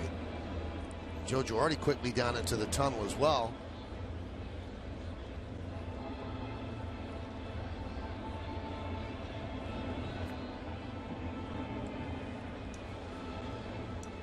Now the rest of the Yankee team's going to check as well. Honora has done a good job behind the plate.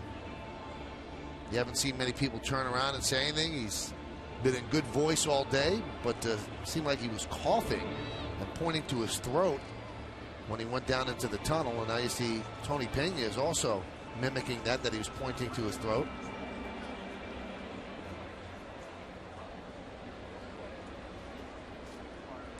Hope he's okay, and he is. There he is. Good job, Brian Honora, a little gamer.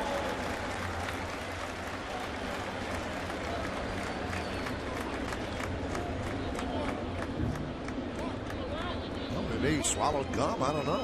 Have a microphone there? Yeah, he has a microphone there as well. I don't think we wanted to hear it on his mic. Not good to see him back out there. He's all right.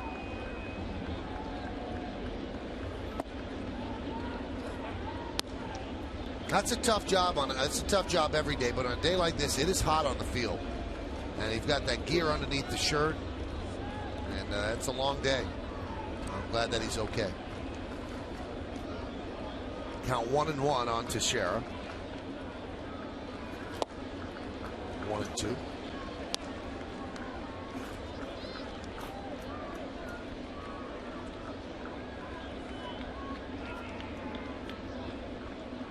Gino. Pitch upstairs. Get your attention right there if you're Mark Teixeira, and obviously a good slider the pitch before. Reynolds comes back with a fastball up and in. Wake you up after a long day.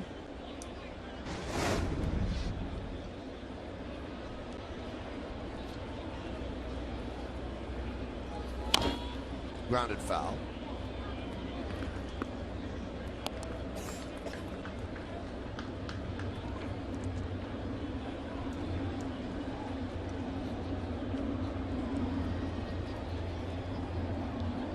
Two pitch. Missed low, and the count 3-2. We're in the bottom of the 8th inning. Yankees lead 5-4. A game they trailed 3-0 and then 4-3. But they're going to turn a lead over to Mariano Rivera in the 9th. That one's drilled deep to left. There it goes. See ya. A bullet into the seats and left. A solo shot for Teixeira, and the Yankees lead 6-4.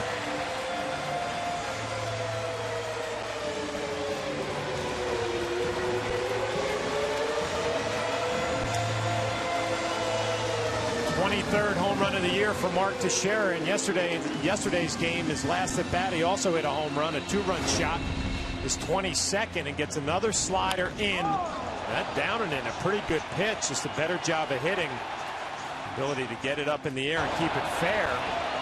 You called him, Michael. Bullet into the seats, 23rd home run of the year. Well, it's got to make you feel good after you've been dusted, and you can see he carried the bat most of the way to first base and then tossed it away. Perfect form, 23 home runs, and a 6-4 Yankee lead as the Rocks go to the bullpen.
Progressive presents the Joe Girardi Show as the skipper discusses being a part of Old Timers Day. Also, he has a segment with Bernie Williams. Then it's Yankees on Deck presented by Blimpie as Andrew Jones shows us some cool cars. It's all coming up after the postgame only on Yes.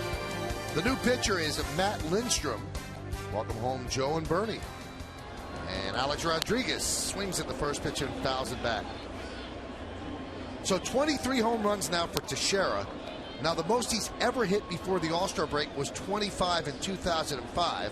And that year, he went on to hit a career best 43 home runs. So he's just 2 behind that All-Star game high with plenty of games to go. 6-4 Yankees lead. The 0-1. Outside. Alex is 1 for 3 with an RBI single. He's driven in a run in 5 straight games. Those are the numbers on Lidstrom.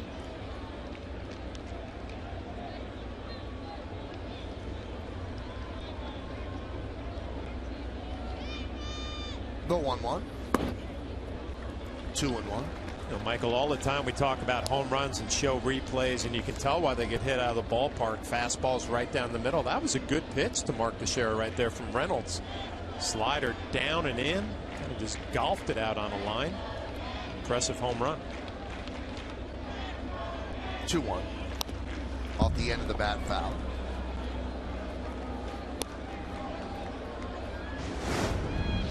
See where it ends up. Iannetta setting up middle in, and that's down and in. That's usually the pitch a lefty likes, right? Yeah. I'm sure Reynolds is going to go to the video after the game and say, you know what, I'd throw that pitch again if I had to. Swing and a miss. A-Rod down on strikes.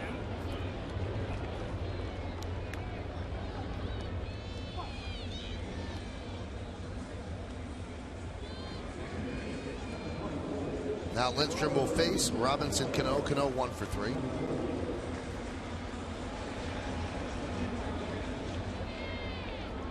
Cano started it all for the Yankees offensively. The first 13 Yankees retired in order by Nicasio, and then Cano served a single to left field. That was followed by a 2-run home run by Nick Swisher, and then Jorge Posada electrified the crowd with a solo home run. Back-to-back home runs for the Yankees. That tied the game at 3. Rockies came back with a run in the 6th, take a 4-3 lead. Mariano's getting ready. Yankees came back with one in the bottom of the 6th, and then added one in the 7th and one here in the 8th. That's where we stand at 6-4. The 0-1. High pop-up. Shallow right. Smith coming on and makes the play for the second out.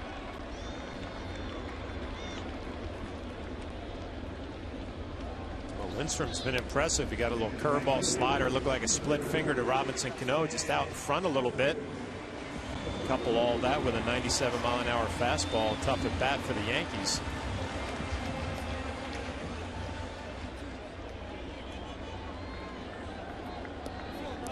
Here's Nick Swisher's 9th home run of the year and the 5th inning, a 2-run blast, and he's pushing that average up to where he needs it to be. He really had a rough first 2 months.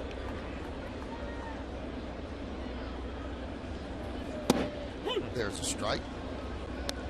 You know, these are the at-bats that make the difference too, Michael. I mean, you have a 2-run lead, you have Mariano getting loose, and you know, obviously you don't want to give any at-bats away. Nick Swisher's put himself in a situation he really has to battle to get those numbers back. Nice play by Tulowitzki. Off balance throw to first. Oh, what a play. Took a base hit away from Nick Swisher, and you could put a star next to that one. That's just an outstanding play. All you can do is smile about it. We go to the 9th inning. Yankees lead 6-4. Mariano Rivera, a young timer, not quite an old timer, but a big part of the ceremony, coaching Gene Monahan, and now he'll throw the final pitch.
Also a look at the GE Capital partner play. Boy, what a play by Troy Tulowitzki. Well, we've heard all about his throwing arm and that he can go to his right, make the play, and do the jump throw like Derek Jeter. And this ball gets across the diamond in a hurry. It's right on the mark to Todd Helton.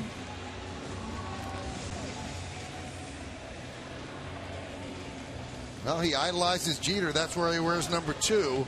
And that's out of the Jeter songbook.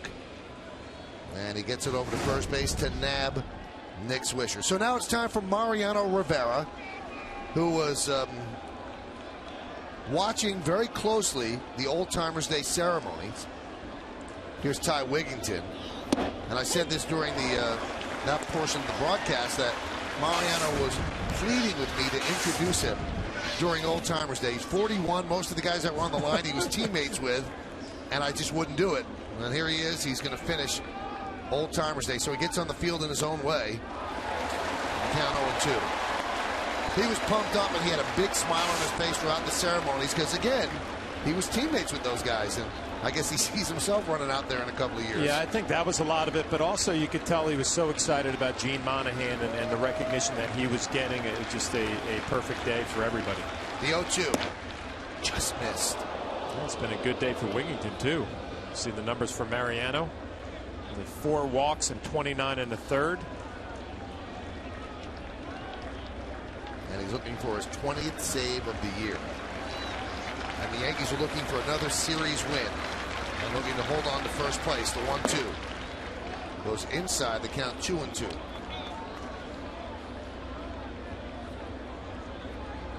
With this appearance, Mariano ties Roberto Hernandez with 1,010 games for 12th place on baseball's all-time games pitched list. Swing and a miss. He got him. Strikeout of Wigginton. Oh, 94 miles an hour. Mariano feeling good this afternoon. This cutter down in the zone. Cuts right off the plate.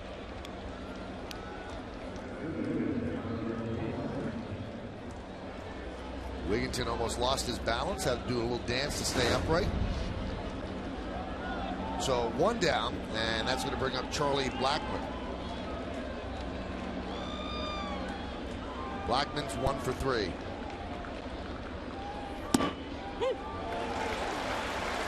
Brian O'Nora, the home plate umpire, has been giving that low strike all afternoon. Mariano taking advantage right there for strike 1 down in the zone.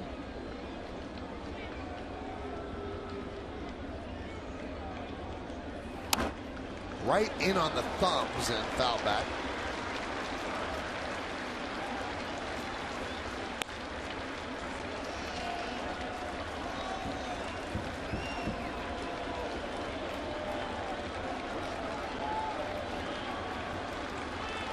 Team Monahan with more work now.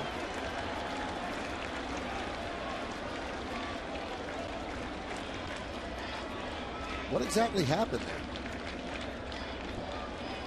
Some problem with his glove.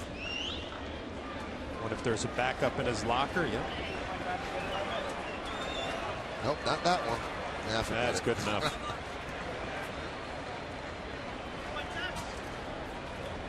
You have a lot of gloves in your locker, but you only have one gamer and then one that you would consider close to a gamer. Yeah, and what you have right now is Gene Monahan among his many responsibilities. I'm sure he's down underneath trying to fix that gamer glove so he can get it back out to Mark before the end of this game. And if not, obviously we'll be ready Tuesday night with the off day tomorrow.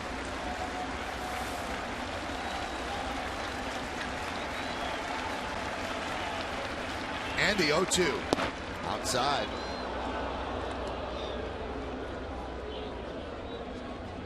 So Mariano, for active players, would be considered an old-timer. But for old-timers, he's not considered old enough because he's still dealing. Like that, strike 3. Blackmon down looking, and the Rockies are down to their final out. Well, you see why Mariano's been so successful for all these years. Couple of cutters inside, and then he freezes the lefty Blackmon right on the outside corner. Catch by Russell Martin. Brian O'Nora makes the call. Well, John, you can't script it much better than this. Jorge Posada hits a big home run in this game, and the oldest Yankee in terms of age, and he's been here since '95. Mariano Rivera looking to nail it down. Iannetta takes it upstairs. Been a long day for the Yankees out here for the Old Timers Day ceremony. A good day for the Old Timers. Be a nice win for the Yankees. Enjoy that day off tomorrow. The 1-0. 1-1. Rivera looks locked in.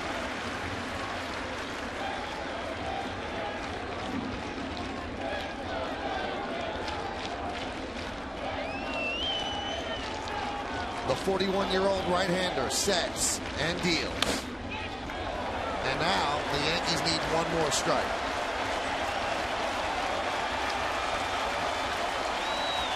Mariano has nailed down 66 interleague games, leading number 2, Trevor Hoffman, by 26. And he was tied with Troy Percival. Pitches high.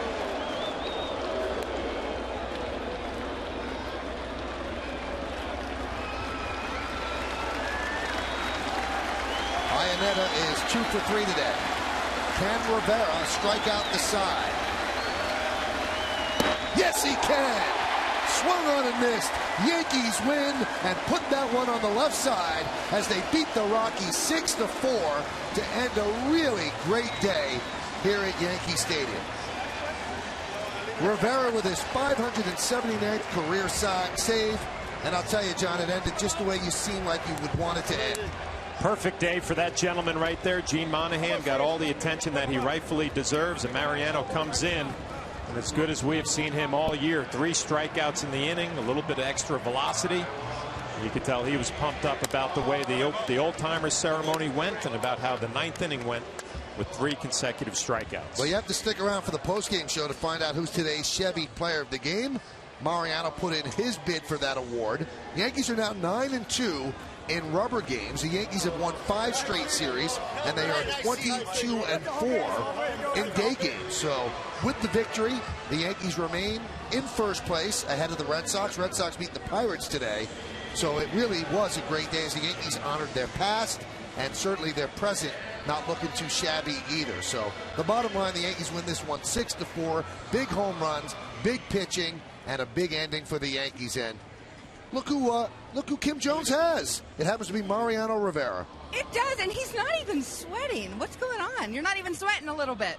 I am a little bit. I'm sweating a little bit, but it's okay. I mean, we won. That's the most important thing. That is the most important thing, but clear something up, because Michael Kay has been talking about this the whole broadcast, that you were begging to be... Michael Kay blew it. That you were begging to be introduced with the Old Timers. True or false? True. I would have done it, too. I mean, it would have been nice, you know, but he blew it. That big head, he's blew it. Yeah, I told him and he didn't want to do it, so I'm mad at him. Now we're throwing insults around. You were also begging to go on the field with Yogi. You enjoyed Old Timers Day as much as I think I've ever seen you enjoy it. Why? I mean, I love that time, you know. I mean, you have time to share with them those men, you know. That's a lot of baseball there, you know, and there's 2 of my favorites, Yogi and Whitey. And seeing those guys, I know I sing a lot of Yogi there, but Whitey we don't sing as much. But also I saw Hector, Arroyo, and all those guys, you know, that we have a great time with each other. So, I mean, to me, it's fun. I love it, and I can't wait for that moment. Always helpful. You offered to show Gene Monahan where the mound was. He then threw a strike, but what did you make of the tribute to your great trainer who is retiring at season's end? Oh, my God, I almost cried. I almost was in tears because, I mean, that man deserved that and more. Mm-hmm. You know, and the little that we did for him, he deserved it. You know, and I would do it again, all over again for him. Because, I mean, he's there for not only for myself, but for everybody. And that's why he is unique. He's just spectacular human being, and you know, I love him so much, and you know, I always wish him the best. As more and more of your fellow champions from the 90s are honored on Old Timers Day, what did it mean to you to have your former manager, Joe Torre, here? Yeah, I saw Joe. I told him if he was throwing, and he said, no, I might throw left-hander. But, I mean, it's great. I mean, him, Mel, Charlie Hayes, Strawberry, Dwight Gooden, Pat Kelly, Graham Lloyd, all those guys from all those great teams that we have. And, it was spectacular. One-word answer. Tino Martinez hits the home run. Jorge comes out and says, is it that easy? Did that inspire Posada to hit a home run in this game? Definitely. Sada was home for today. Thank you, Mariano. We appreciate it. And we're going to send it back to your buddy, Michael Kay, all right? All right. Take care. I love you, Michael.